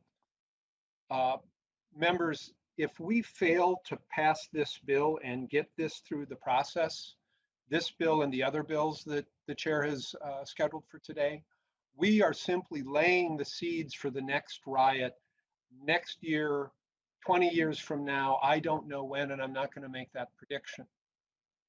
But a vote not to invest in our communities is a vote to lay the kindling for the next fire. So I would urge a yes vote on this bill and the other bills today, and a real bipartisan commitment to investing in our communities, closing those gaps that simmer below the surface, so that we can all grow and thrive and build the next Minnesota. Thank you, Mr. Chair. I appreciate your time. Thank you for your statement, comments, Chair Davnie. That reflects where we are today.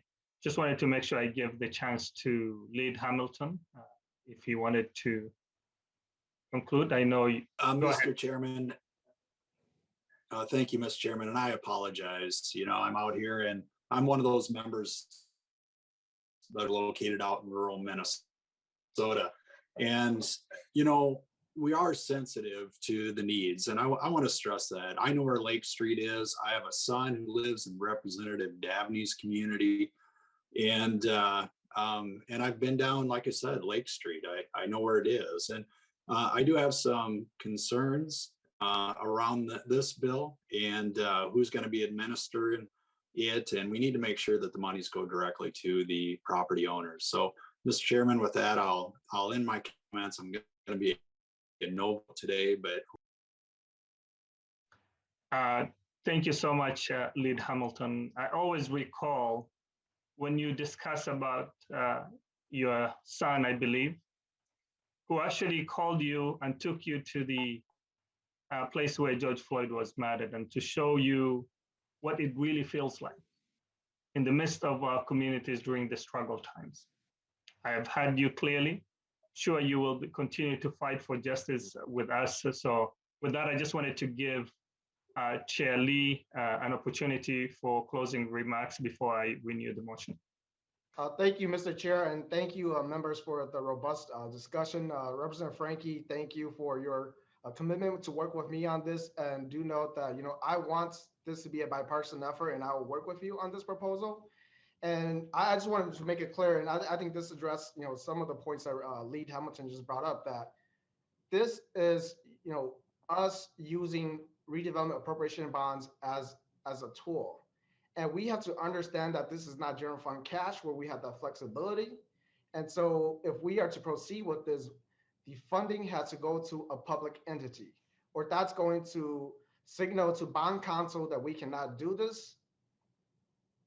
And so I want to make it clear that whatever solutions that we go to, we need to find a public entity to administer these grants. And whether that's through deed, we can have a conversation with that.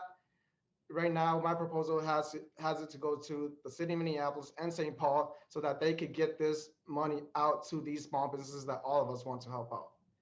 And real quickly to some of the other points that were brought forth, especially the comments that said that businesses have choices to make. I don't think that we should be blaming our Black, Indigenous, and businesses of color for the choices that they have to make because of the situation and the underinvestment that we at the state level have made in these corridors. And I want to be clear that when we look at the disasters throughout the state of Minnesota, we don't necessarily ask first, what are the local decisions that led to the situation that we are at. We all join hands together to really find a solution to help out those Minnesotans that are struggling. And so going forward, I would encourage my colleagues, here in the legislature to stop with the blaming of, our Black and brown and, Indigenous businesses that are here to ask for our help. And so I appreciate all of you, the work that you have done after the unrest and coming out to my district, Representative Davnie's district, Representative Noor, Gomez, Hassan, Moran, Abaje, Jean. We appreciate this. And now is the time for all of us to open our hearts and our eyes to really helping these folks who are needing this help. And I understand the struggle that they are going through every step of the way and asking for support from the cities. Now coming to the state, they have to live through this trauma every single time that they come and present in front of us.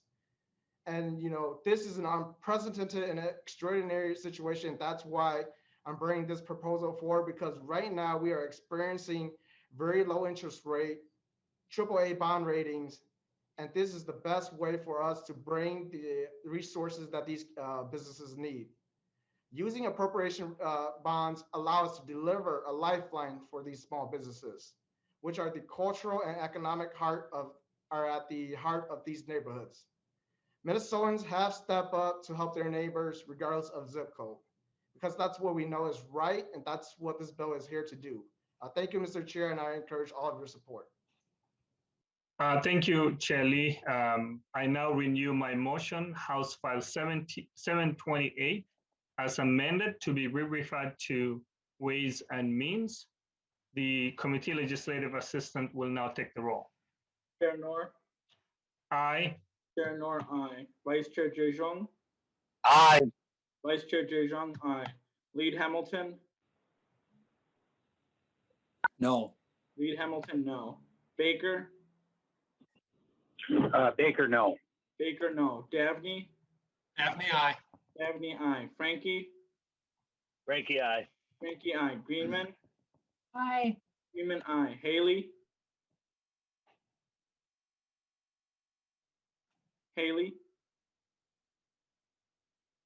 Jurgens? Jurgens, no. Haley, nay. Jurgens, no. Haley, no. Cagle? Aye. Cagle, aye. Katiza Watun? Aye. Katiza Watun, aye. Olson? Aye. Olson, aye. Tujong? Aye. Tujong, aye. Mr. Chair, the motion prevails. I will give you the count in a second. All right.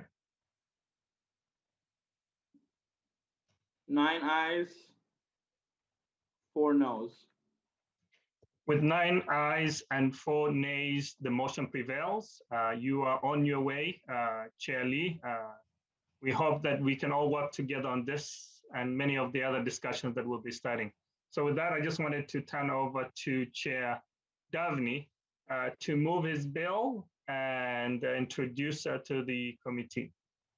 Thank you, Mr. Chair. I'd like to move House File 1844 to be before the committee and laid over for possible inclusion in a future bill. And I gather you do have an amendment to the bill? Yes, I'd like to move the DE1 amendment to be before the committee to get the bill in the form I would prefer. We have DE1 amendment to the committee. All those in favor, please say aye. Aye. Aye. Opposed? See none, the motion prevails. To your bill as amended, Chair Davnie. Thank you, Mr. Chair and members. We recognize the impact of the pandemic on our small business community in particular. On a bipartisan basis, we've worked on that. This bill provides a structure for the immediate needs of those businesses impacted by the pandemic and last year's civil unrest. These businesses, as they just expressed on Representative Lee's bill, did not anticipate the level of damage they experienced. They did not ask for the damage. They were already damaged and challenged by the pandemic and now struggling. I believe we often all give lip service to the idea that small businesses are core to our state's economic prosperity. That this is, for many of these businesses, as they've illustrated, the immigrant dream, the American dream that was pulled away from these people, these small businesses and these communities. House File 1844, as amended, proposes a one-time appropriation of $267.57 million to DEED. It emphasizes supporting local businesses first, many of whom are BIPOC owned, as has been established. It works with local expertise to reach out to the diversity of the community, engage and ensure that everyone eligible receives the support they need. It does this through established community development financial institutions as the designated eligible recipients of these funds. These are the organizations, this committee knows them well, that have both the committee presence and the financial and business skills to aid and support in the community rebuilding efforts. This reliance on local expertise reaches out to the diversity of the community and ensures that everyone eligible receives the support that they need. It supports those local voices to help make sure that the reconstruction, the rebuilding of these commercial corridors are done with the community and with the vision of the community. And to go back to my comments on Chair Lee's bill, helps to build the wealth in those communities. It provides for grants or loans depending on the entity and its financial situation, while requiring recipients to either develop plans for continued operation and to remain in the community. Both loan and grant recipients must be registered by the state, and it caps grants at $250,000 and loans at $500,000.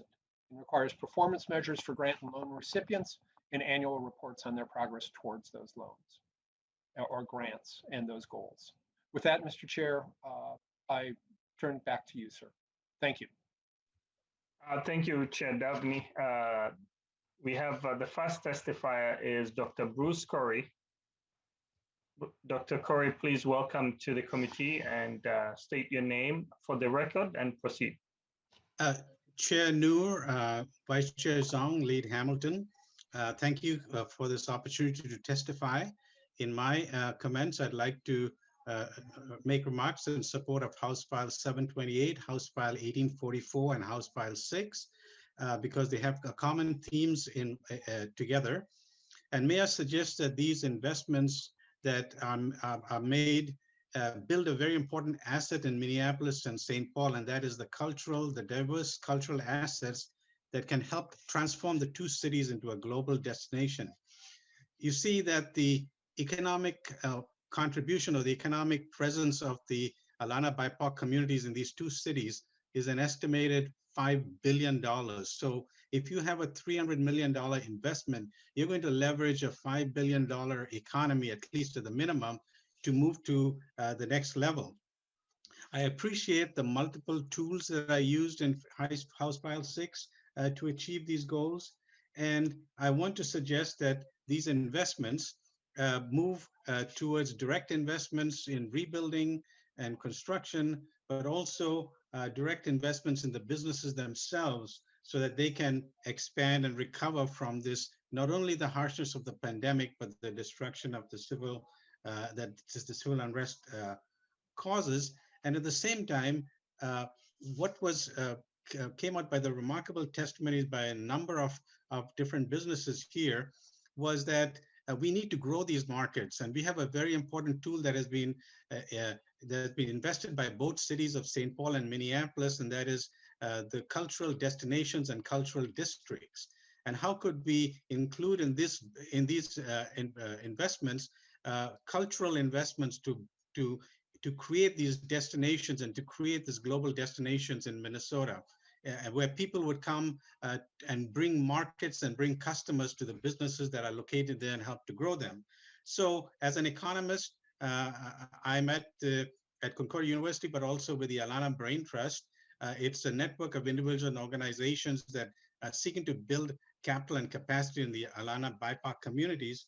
We have an economic model, an implant model, that I want to run through the scenarios to see the impacts of a decision of investing $300 million in these two areas. This could leverage the diverse cultural assets and will support over 3,500 jobs, 183 million in labor income, and about 520 million in output. So it has the multiply impact in the region to grow dramatically.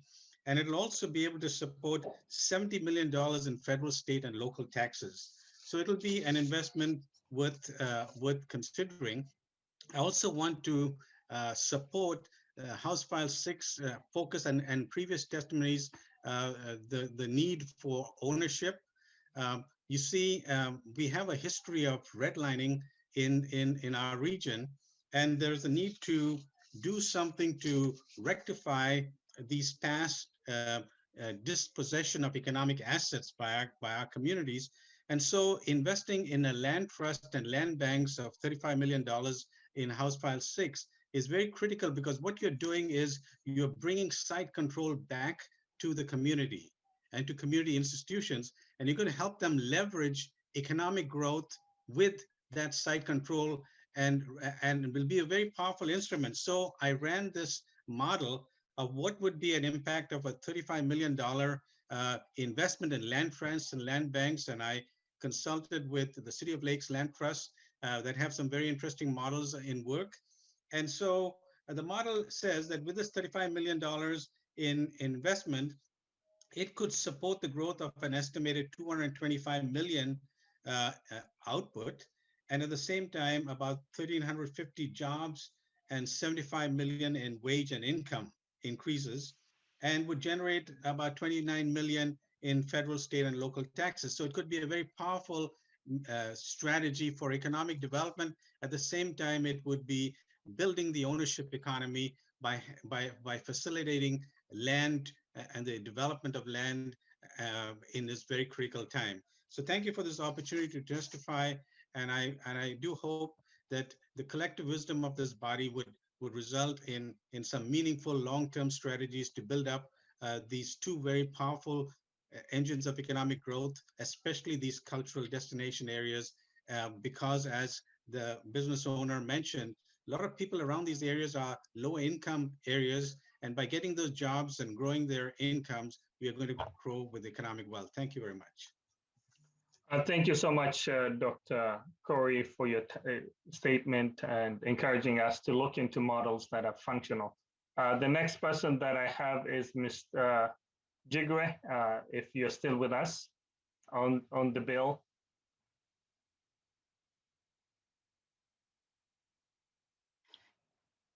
If he's not here, we'll go to the next person, is Mr. Hashi.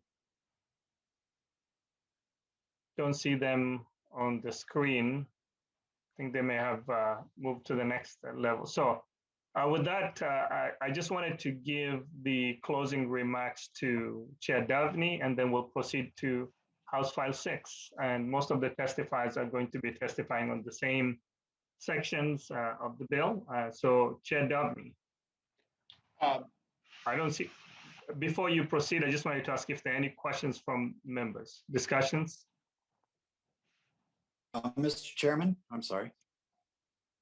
Proceed, Lead Hamilton.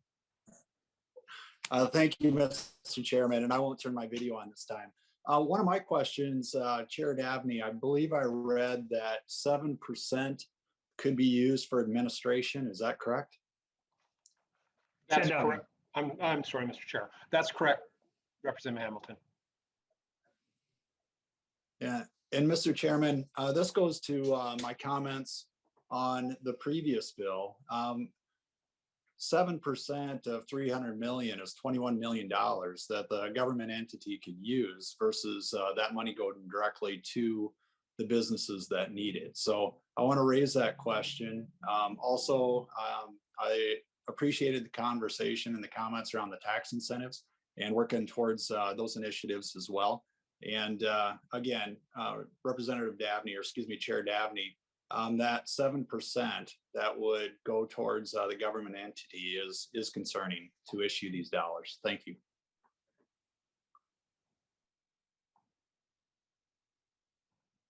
Thank you so much, Lead Hamilton. Do we have Mr. Jigwe, Najib? Don't see him. Chair Davnie, your closing remarks, and please renew your motion. Certainly, Mr. Chair. What I want to remind the committee briefly, I guess this is my history day, is to remind members that last year's civil unrest occurred on the cultural and commercial corridors of our major cities. And speaking from my area of Lake Street, Representative Hamilton, thank you for having a constituent in the area and for visiting Lake Street and George Floyd Square. But 75 or 100 years ago, my area, Lake Street, was dynamic and diverse, as were the cultural corridors that were also touched by last year's civil unrest. The signs in the small businesses in those areas along Broadway and University and Lake Street at that time were probably in Norwegian or Swedish or German or Hebrew. The Lake Street, the West Broadways, the universities of today, those signs are instead in Spanish or Somali or Oromo, but they're equally as dynamic and diverse. The Lake Street and the like of 75 or 100 years ago is the Minnesota of today. That's where those communities gathered and built wealth and built businesses and raised families and went to school and built the Minnesota that we inherited.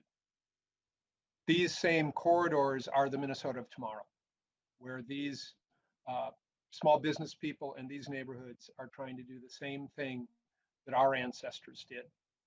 House File 1844 is amended, simply ensures that they have the resources they need to rebuild and to build the next Minnesota.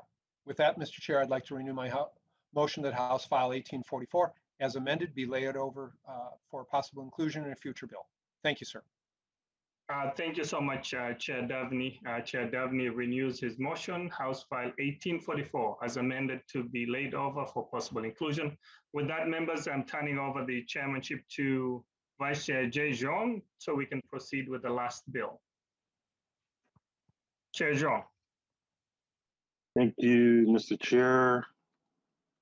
I believe the next bill for consideration is House File 6. Would you like to move your bill, Mr. Chair? Yes, Chair Jean, I move House File 6 to be re-referred to House Committee on Taxes. Taxes. And I believe you also have a DE1 amendment. Yes, Mr. Chair, I do have a DE1 amendment to put the bill in a shape that I want to proceed with. Did you want to explain your amendment, Mr. Chair? Thank you, Chair Jean. The amendment simply puts together a discussion that we've had since the civil unrest opened. We had separate committees who were assigned to look into ways that we can help. There were a few objections that were raised. At that moment, Representative Haley was actually working in that small group that was assigned. There were a few objections to the community repair panel, including the portion that really covered in the Promise Act to ensure that the cities have got the tools that they need to do more work on the land banking by using eminent domain, and to ensure that we do have a rent control mechanism. There was also a tool to create a long-term sustainable development, because we can't do these things in a piecemeal. The Metropolitan Area Redevelopment Corporation, and also the insurance pieces, and also the investigation pieces, we've decided they don't belong here because we've had that conversation. So with DE1, we are essentially changing by removing those components from the Promise Act, Mr. Chair. Any further discussion? Hearing none, those in favor signify by saying aye. Aye. Aye. Aye. Opposed? The motion prevails. We now have the bill ready, Mr. Chair. You can go ahead and present. Thank you, Chair Jean. The bill as amended, Mr. Chair, is about the Promise Act. The Promise Act means providing resources, opportunity, and maximizing investment in striving entrepreneurs. We came together after the murder of George Floyd, looking for ways to move forward. Mr. Chair and members, we've got our community still traumatized and still struggling to find the pathway forward. Can you imagine having young children and families going through the challenges that we have seen? Can you imagine owning a business, your dream, whether you're an immigrant or whether you were born and raised here, that you invest all your resources, that you do believe in entrepreneurship, that you do believe it's an opportunity to invest in order to succeed? We know our economy depends on small businesses. So the corridors that we're talking about today, they've got historical, as you have had from Chair Davnie, on Lake Street, Midtown area, Broadway, University Avenue. Those corridors are the commercial corridors for most of the BIPOC communities, small businesses who are trying to strive to do better for their families. Put food on the table, pay for their mortgage or rent, make sure that their kids have an opportunity to go to the next level. These are individuals who invested their savings or whatever they could to build a better future for themselves and for their children. Can you imagine that being destroyed? That American dream that they had is being destroyed before them, and no one is there to help them pick up the pieces. Members, we failed. All of us failed. We can't blame anyone to ensure just the basic safety, the basic humanity, to look people into the eye and tell them, we're sorry, we could have done better. We're sorry we could have addressed the challenges that we're facing with all the businesses. They provide opportunity for those individuals who have lost not only their livelihood, but some people lost their lives and challenges that they're experiencing today. Seeing a place that you may think it's a war-torn country when we are one of the most developed countries in the whole world. Knowing that we do have the resources to support those small businesses and even calling it a bailout. We can't take that anymore. We're either supporting businesses or we are failing the businesses that need the most. Members, this bill, particularly rebuilding, addresses the core value of providing the immediate resources needed. When people have lost their inventory, when businesses want to recover to a better place than how it was before, when we believe in individuals investing in the next level. Those are things that we have to consider as we look through this bill. It provides a $250,000 grant to those businesses that have been impacted, or $500,000 as a forgivable loan, working through deed, but also in essence, working with nonprofit organizations that have the experience to provide that support.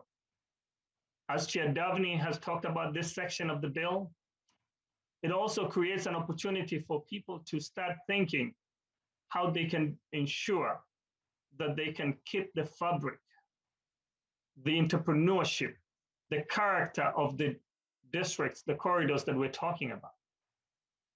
And by providing the land banking resources so that we can ensure that if anybody wants to come in, we're protecting that future for them. If we want to invest in the future, we do have a space to allow small entrepreneurs to thrive. This is the opportunity. This is a moment for us to stand up and rethink about those corridors. We imagine about those corridors. We invest to ensure that we've got an economy that works for all, not just the few. As we deliberate during this conversation, the Promise Act was introduced last year and we failed. We failed to assure individuals the commitment and the values that we believe in. We failed, and we have to act now to ensure that we support those businesses.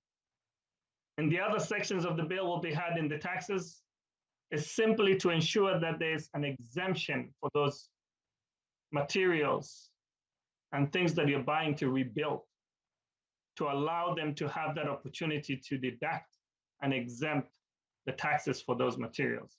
It goes back from when the civil unrest happened in May and June for those properties that have been impacted. Over 1,500 businesses have been impacted. I know we've been talking about 40 and 20 and 30, 1,500 businesses. This is the second most destruction that we have seen. Nobody condones destruction, none. No one from the business owners, no one in the city of Minneapolis, no one in the state legislature. But we have to understand what really happened. Some people are still struggling to understand what happened after the murder of George Floyd. Members, I'm asking for your support to ensure that we reinvest in those communities and provide the tools and the resources to get back, not the way they were, those corridors, the commercial corridors that we depend on. Even with the support of the businesses such as the Chamber of Commerce in Minneapolis, who came to us and told us it's a moment for us to stop dividing ourselves and to rethink about providing assistance. It doesn't matter whether it happens in Houston County, Coochin County, or Hennepin County. We all stand together when we provide the assistance that we can for the citizens of the state of Minnesota. With that, Mr. Chair, I'd like to allow the testifiers to testify on this bill. Thank you so much, Mr. Chair and members. Thank you, Mr. Chair. Would the testifier please identify yourself for the record and proceed?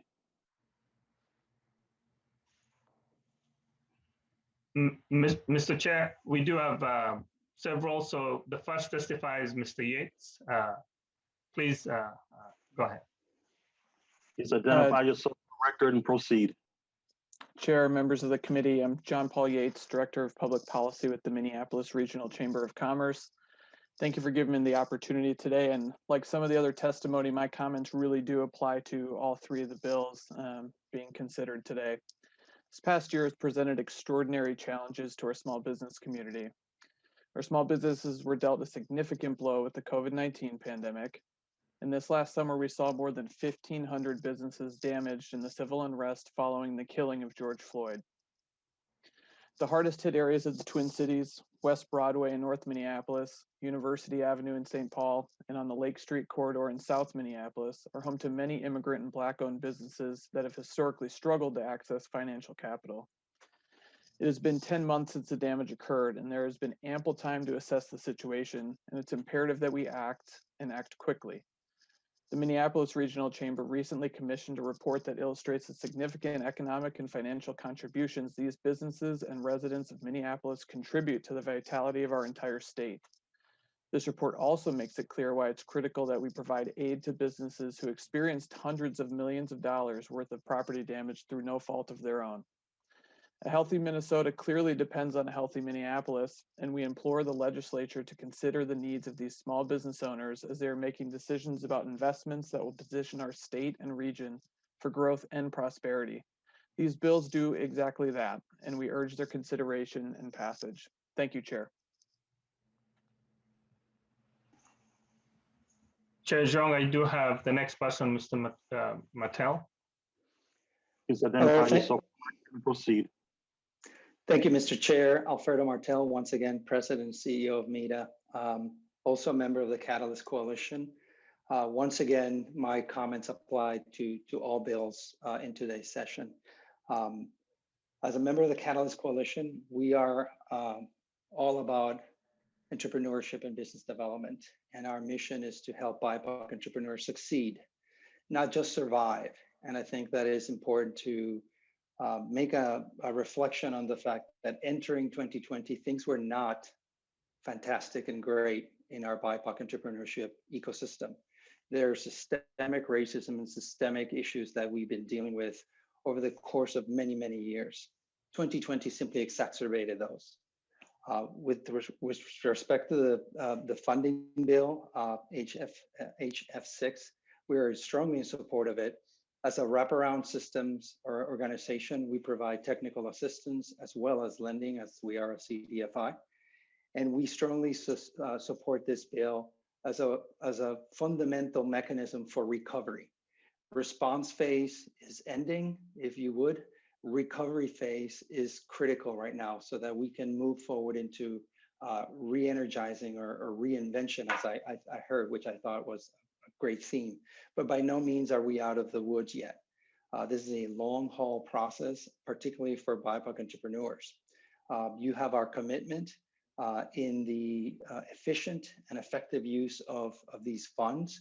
The current economic environment actually lends itself to really innovative opportunities to leverage both private and state funding in mechanisms that could leverage the impact of the appropriation to a really remarkable level and a new level of impact. With that, I think I will leave my comments in full support of the entire package. And we've brought with us one of our clients to help illustrate the level of opportunity that lies in front of us, not simply for survival, but for remarkable success. Thank you.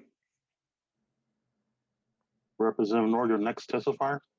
I do have Anil Sigan. Please identify yourself for the record and proceed.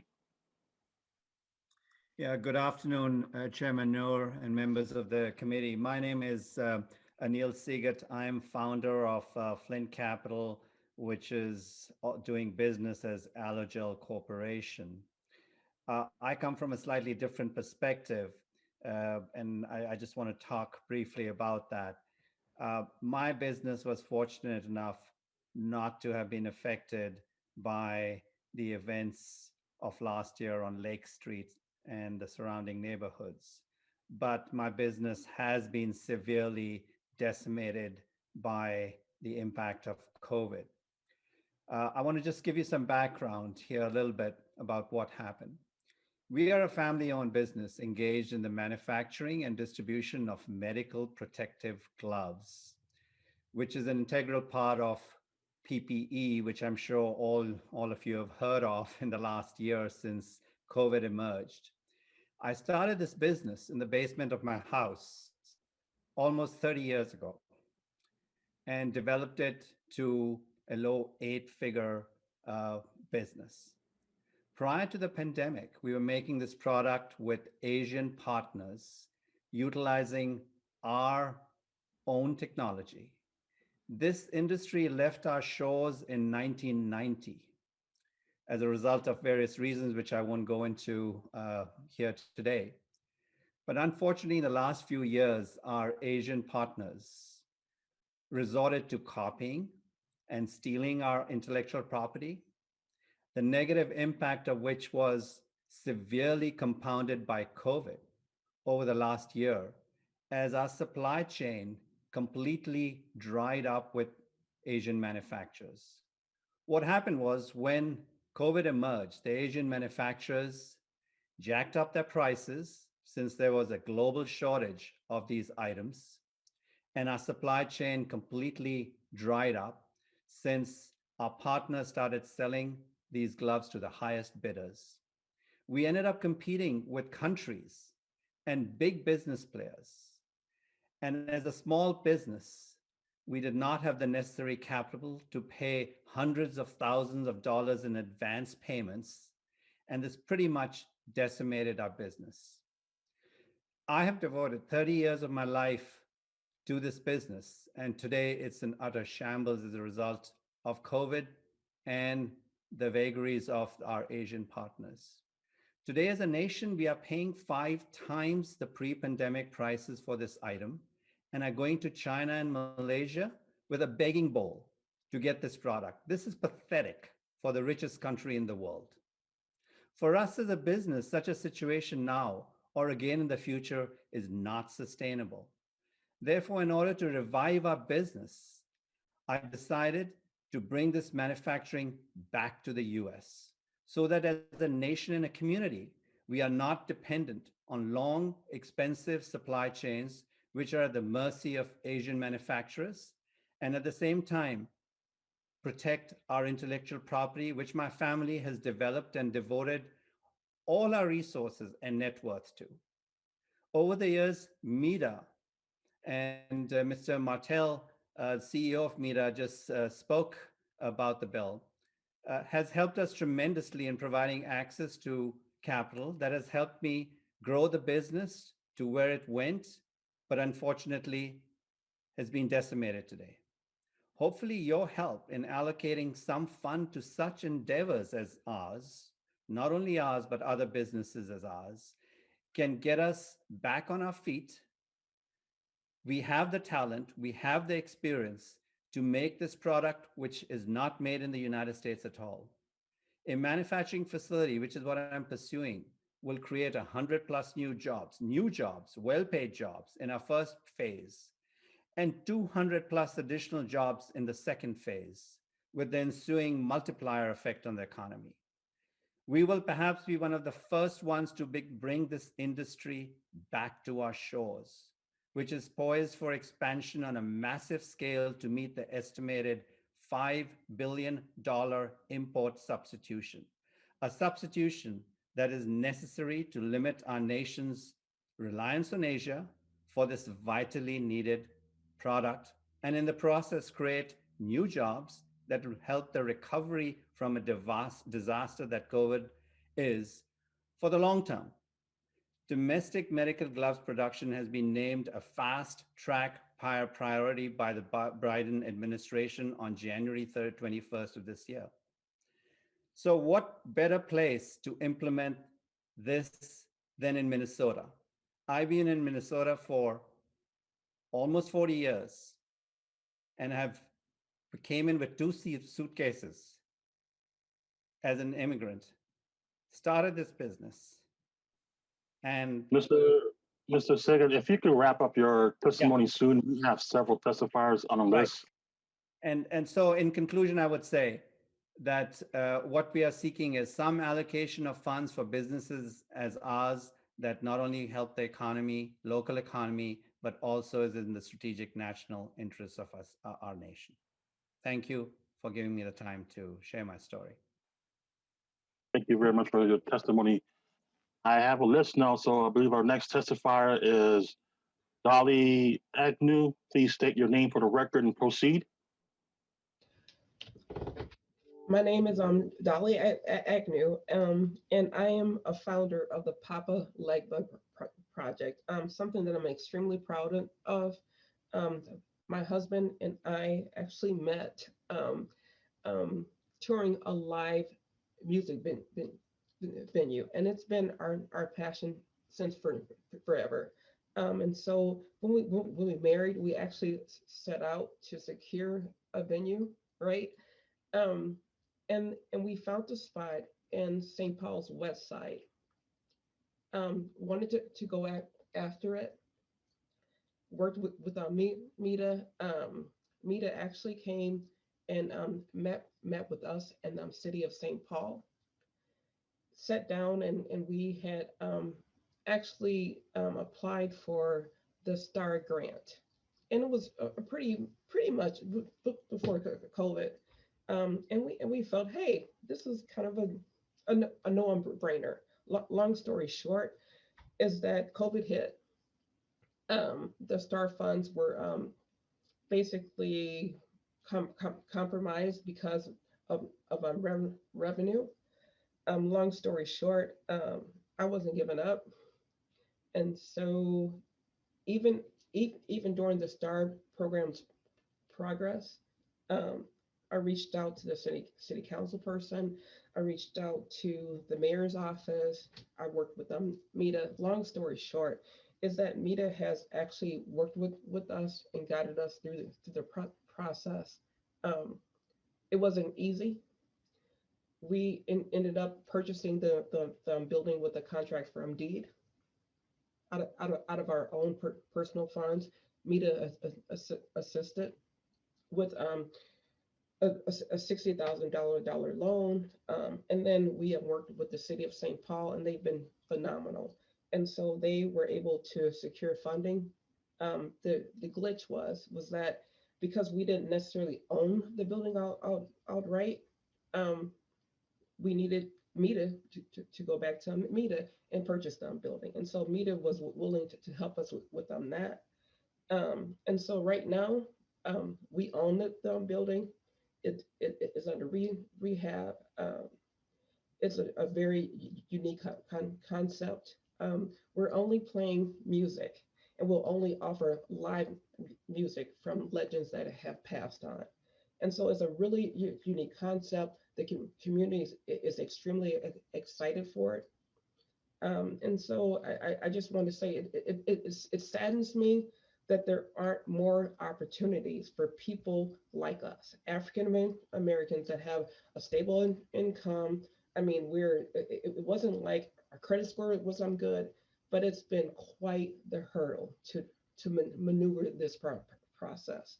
And I had to push back. So I imagine if it wasn't for me and my tenacity, Mita's help, you're not going to have businesses of color if it's that hard for them to at least get a seat at the table.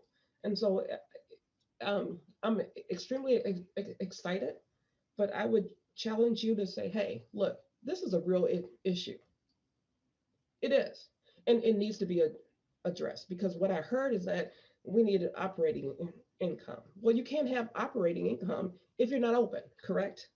And so there's just so many obstacles to entrepreneurship for somebody that just wants to enter it, that I would challenge you guys. Look, hey, create opportunities for people, because it wasn't like we were looking for a handout. We've invested over $100,000. I'm sorry. If you could please wrap up. Yep. I'm pretty much done. I'm saying, please create opportunities for new businesses. Thank you for your testimony. Next is Dean Joruga. Please identify yourself for the record and keep your testimony short. Mr. Chair, Jean Galgalo. Thank you. Thank you, Chair Noor, Vice Chair Zong, Representative Hamilton, member of the committee. Thank you for the opportunity to testify in support of House File 6. My name is Jean Galgalo, President and CEO of African Economic Development Solutions, AEDS, a nonprofit organization that serves African immigrants in Minnesota, and we are a member of Catalyst Coalition. AEDS is located at 1821 University Avenue, suite number S145, St. Paul, Minnesota 55104. AEDS created a successful vehicle for harnessing African immigrants' entrepreneurship spirit to create jobs and avenues out of poverty. AEDS provides business development training, technical assistance, lending, financial education, homeownership education, workforce, and credit placemaking programs. The COVID-19 has created unprecedented impact on African immigrants and other businesses. We completed a survey in 2020 to evaluate the impact of pandemic. The findings were some businesses were closed as a result of the pandemic, and while others were struggling to open. Even before the pandemic, African immigrant businesses were struggling to secure funding for their small businesses, and pandemic exacerbated the existing challenges. The funding in front of you to small businesses is a key for the survival of the small businesses. I ask you to support this bill to support a small business to survive during this difficult time. Thank you for your support. Thank you. Next testifier is Earl Debo. Please identify yourself for the record and proceed. Hi, my name is Frau Debo with ITC Transit. We serve type 3 school transportation companies, schools, and we're based in St. Paul, Minnesota, and we serve multiple districts in the metro area, including Ramsey, Hennepin, Dakota, Washington County, and many more. Our company employs over 30 drivers and serves homeless and highly mobile students who otherwise can't transport themselves from home to school. And family depend on transportation for their students to get their education and hopefully improve their lives. The COVID-19 restriction has dramatically impacted our operation and of course also our revenue capacity. We had to lay off most of our employees and those employees depend on this work to support their family and community. Meanwhile, our overheads, things like bills and insurance were still going and were not suspended. So we were very constrained with financial capacity. We have been able to get some support with the help of AEDS and securing some financial support to at least survive through this season. But as many of us know, there were a lot of companies that had to, small businesses that had to close down because they were not able to survive. This bill would be an instrumental help to us to continue to sustain our business as we look to schools opening up in 2021. And with this funding, we hope to retain our employees, bring those who are laid off, and then hire new ones to recover, the economy back to hopefully where it was and even better. Education, as you know, is very important for students, and those students, if they stay home, families have to be with them, constraining them at home. Most who cannot go out to work and gain money for their family to support them. So I ask that you support HF6, and thank you again, Mr. Chairman, and the committee for your time, and I'm happy to answer any questions. Thank you for your testimony, Mr. Debo. Next is Enrique Blanco. Please identify yourself for the record and proceed. Good afternoon, Mr. Chair and members of this committee. My name is Enrique Blanco. I'm the Operations Director at the Latino Economic Development Center and also a member of the Catalyst Coalition. I want to thank you for the opportunity to address the committee and being open to listening to the needs of our clients who are small Latino and immigrant business owners. I'm here to testify in support of House File 6. Last year was a year like no other. The needs of Latino and immigrants, small business community are tremendous.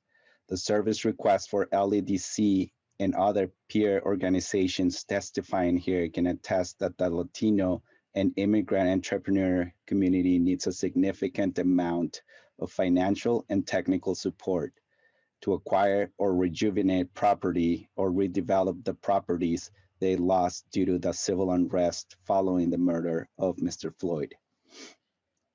Nonprofits like LEDC, who help by providing technical support to these businesses, need the support this bill offers. The demand we as nonprofit organizations have faced has been greater than ever before. LEDC supports this bill because it supports all aspects of dire need our community is facing. The HF6 bill aligns with our initiatives on all fronts, including the Minnesota Inclusive Growth Fund, which is a joint fund by Catalyst Coalition partners and which LEDC is a part of. For that reason, LEDC strongly supports this bill. We are not just coming to ask you for support to support these businesses. We're coming to ask you to partner with us in supporting BIPOC businesses.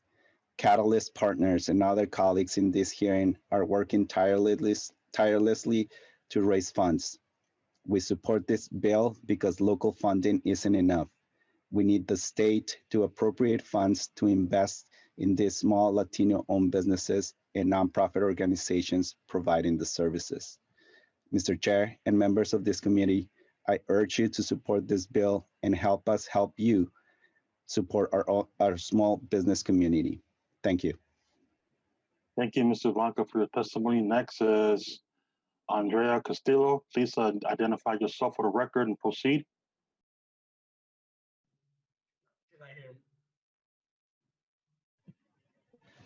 Mr. Chair, if I may, Mrs. Castillo is a client of ours and she wasn't able to attend the hearing, so I apologize for that. Thank you for letting me know. Next is Anisha Murphy. Please identify yourself for the record and proceed. Hello, and thank you, Mr. Chair and committee, for giving me the opportunity to speak at the hearing today.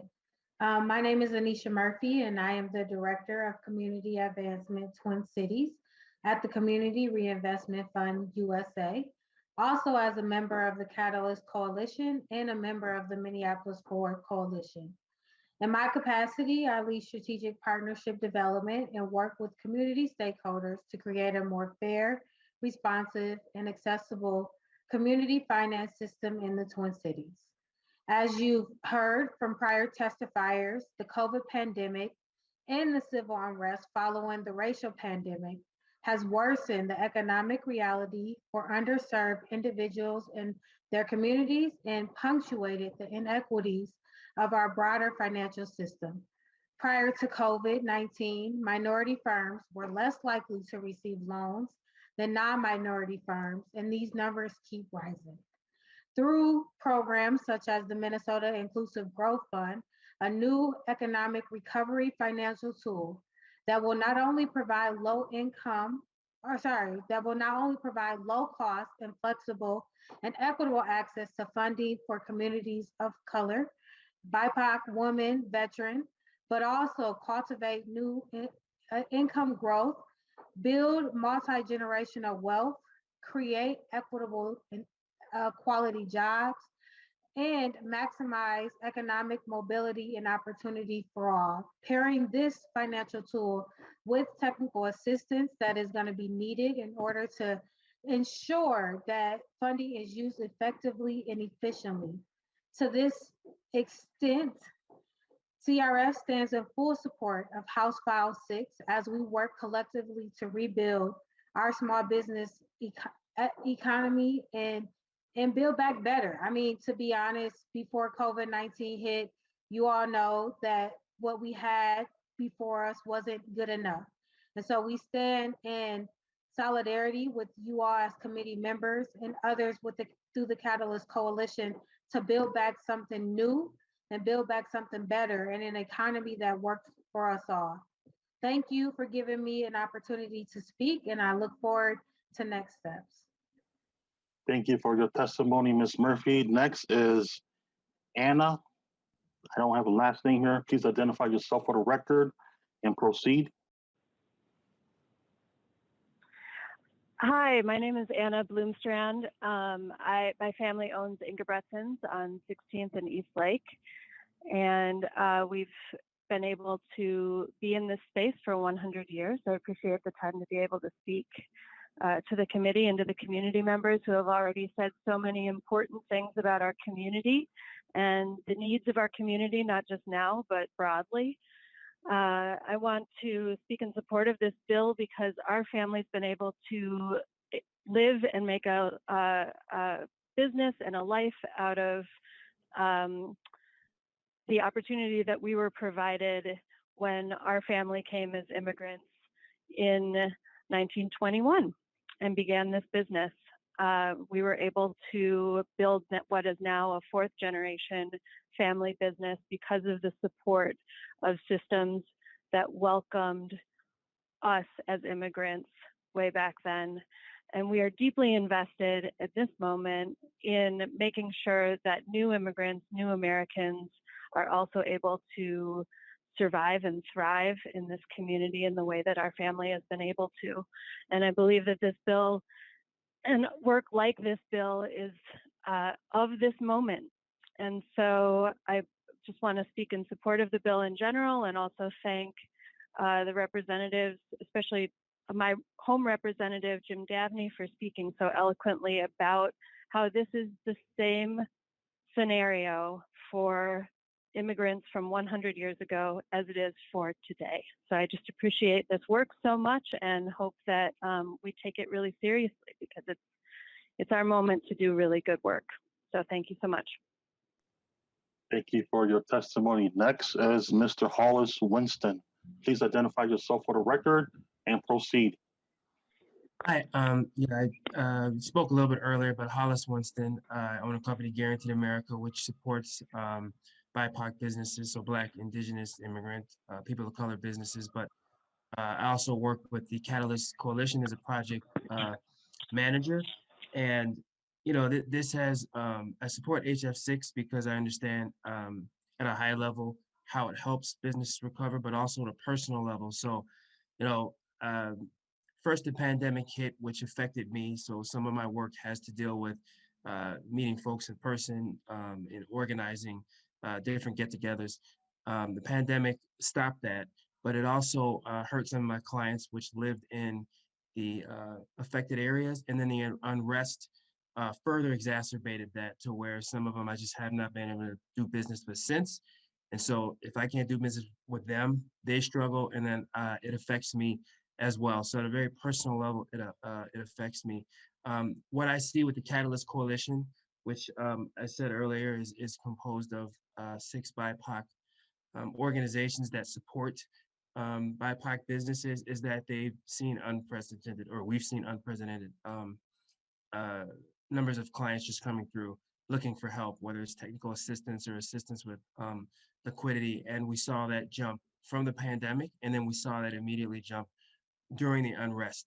And so I think this legislation helps not just get back to normal, but I think we all know that the economy is always going to be about growth, right? And I think it helps us come out of this economy growing and much stronger. And some of the tools that Catalyst has been able to create in terms of technical assistance, I think make sure that funding will be spent, will be used efficiently. But then there's also new tools that we're working towards where we can leverage that capital with private capital to serve even more people, even more businesses in need. So for that, that's why I really support HF6. I think it's not a matter of charity. I think I said that earlier. It's really a matter of investing in future entrepreneurs that are going through the same walk of life that we saw immigrants and folks go through 100 years ago. They're doing it now, and very much to the future of Minnesota and the country in general. So thank you, Mr. Chair. Thank you, committee, for allowing me to speak this second time. Thank you, Mr. Winston. Any questions from members? Questions? Representative Jurgens. Thank you, Mr. Chair. Section 3, Article 3 in this bill lays out tax provisions, and I understand this is going to the tax committee next. I'm just wondering if we have a cost of what these tax provisions, if there's a fiscal note on this yet, or what the cost would be. Representative Noor. Yes, Mr. Chair, Representative Juggins, there is a cost. I think the analysis, if you haven't received it yet, I'll send it to you. I believe it's around $6 million, if I'm correct. Otherwise, I'll ask the taxes committee to send you that information as soon as possible. But there is a cost, and this is the same cost analysis that was done when we introduced this bill last year. Representative Jurgens. Okay, thank you. And I like this provision. And in fact, I think Representative Davnie, you and I spoke about this the day that we were walking along Lake Street. This is one of the provisions that, if I'm not mistaken, you and I talked about this. No further questions. Thank you. Representative Hamilton. Thank you, Mr. Chairman, and Chair Noor. Chair Noor, you brought up the story about my son taking me right down 38th Street to experience it for myself, and it was powerful. It was impactful. I didn't share the story about the largest community in which I represent. There was a peaceful protest and a march right down the street that I participated in as well, and a new friend, a friend that introduced himself and asked if he could assist me and push me in my wheelchair down the street as I carried a sign that said George Floyd. It was powerful, it was peaceful, and it was beautiful. And I want people to know that we understand that this was a very tragic, because we have legitimate concerns with the verbiage of the language of the bill.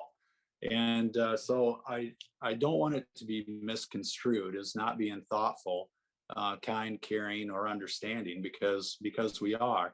And there are testifiers here today that I consider friends. There are individuals that testified today that I have personally called, asked for political advice, and will continue to do so because they're our friends. Mr. Chairman, Chair Lee, we ask that the concerns that we've brought up, that you do consider those and take them seriously, that we can address those along the way as well. So with that, I thank everybody for your testimony. I'll be a no vote on this bill today, but hopefully we can get to the point where we can support it. Thank you, Mr. Chairman. Representative Noor, did you want to respond?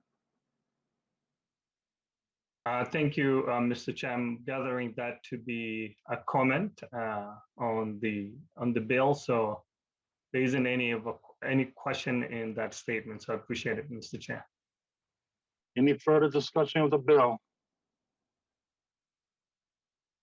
Hearing none, closing statement, Mr. Chair. Thank you, Chair Jay Zhong. I appreciate the testimony given by all the testifiers on all the bills. Mr. Chair and members, when George Floyd was murdered and our city was struggling and the businesses were burning down, what I saw was a sea of humanity. Young and old, from all walks of lives, from all over the state, came to our district. As the buildings were burning, every single day they came to clean up and help the businesses who were struggling, armed with brooms to make sure that we clean up and clear the debris and make sure that we remain united as they showed. They showed us the better light of ourselves. They provided food when we had food insecurity. They provided hope when we were struggling. They assured us that we're all in this together. What they are asking us as a state legislators is to give them hope. To give them hope that we can all come together. When we're struggling, when we're down, no matter how you look like, where you come from, or where you live. That's a commitment. That's a value as Minnesotans. It's a value that we will never walk away as individuals. Mr. Chair and members, that commitment is in this bill, in ensuring that we help those who are struggling at this moment during the civil unrest and the COVID-19 pandemic, which has also shown that we have to come together. This is a moment for us to show that we can always provide the help that is needed. This is an opportunity for us to rebuild, reinvest, and reimagine the economy along the corridors of Broadway, on Lake Street, and in Midway, as we talk about helping those who have been impacted. This is a one-time investment that will yield the results that we're looking for. This will give people the opportunity to say this, we are all in this together. With that, Mr. Chair, I'd like to renew my motion, House File 6, as amended, to be referred to the Committee of Taxes. Thank you so much, Mr. Chairman. Thank you, Representative Noor. The clerk will take the roll. Chair Noor, Aye. Chair Noor, aye. Vice Chair Jejong, Aye. Vice Chair Jejong, aye. Lead Hamilton, No. Lead Hamilton, no. Baker,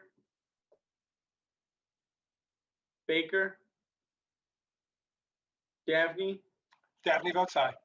Davnie votes aye. Frankie, No. Frankie, no. Greenman, Aye. Greenman, aye. Haley,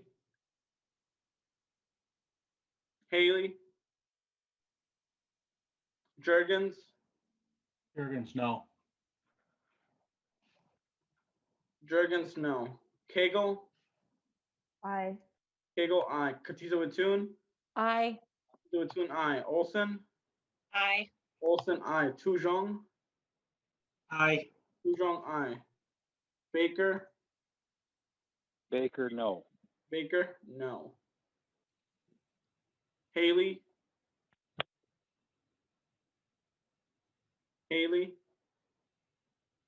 not present. Mr. Chair, the motion prevails with 8 ayes, 4 noes, and 1 not present. There being 8 ayes and 4 nays, the motion prevails. House File 6, as amended, is recommended to be re-referred to a tax committee. There being no further items on the agenda, the committee is adjourned.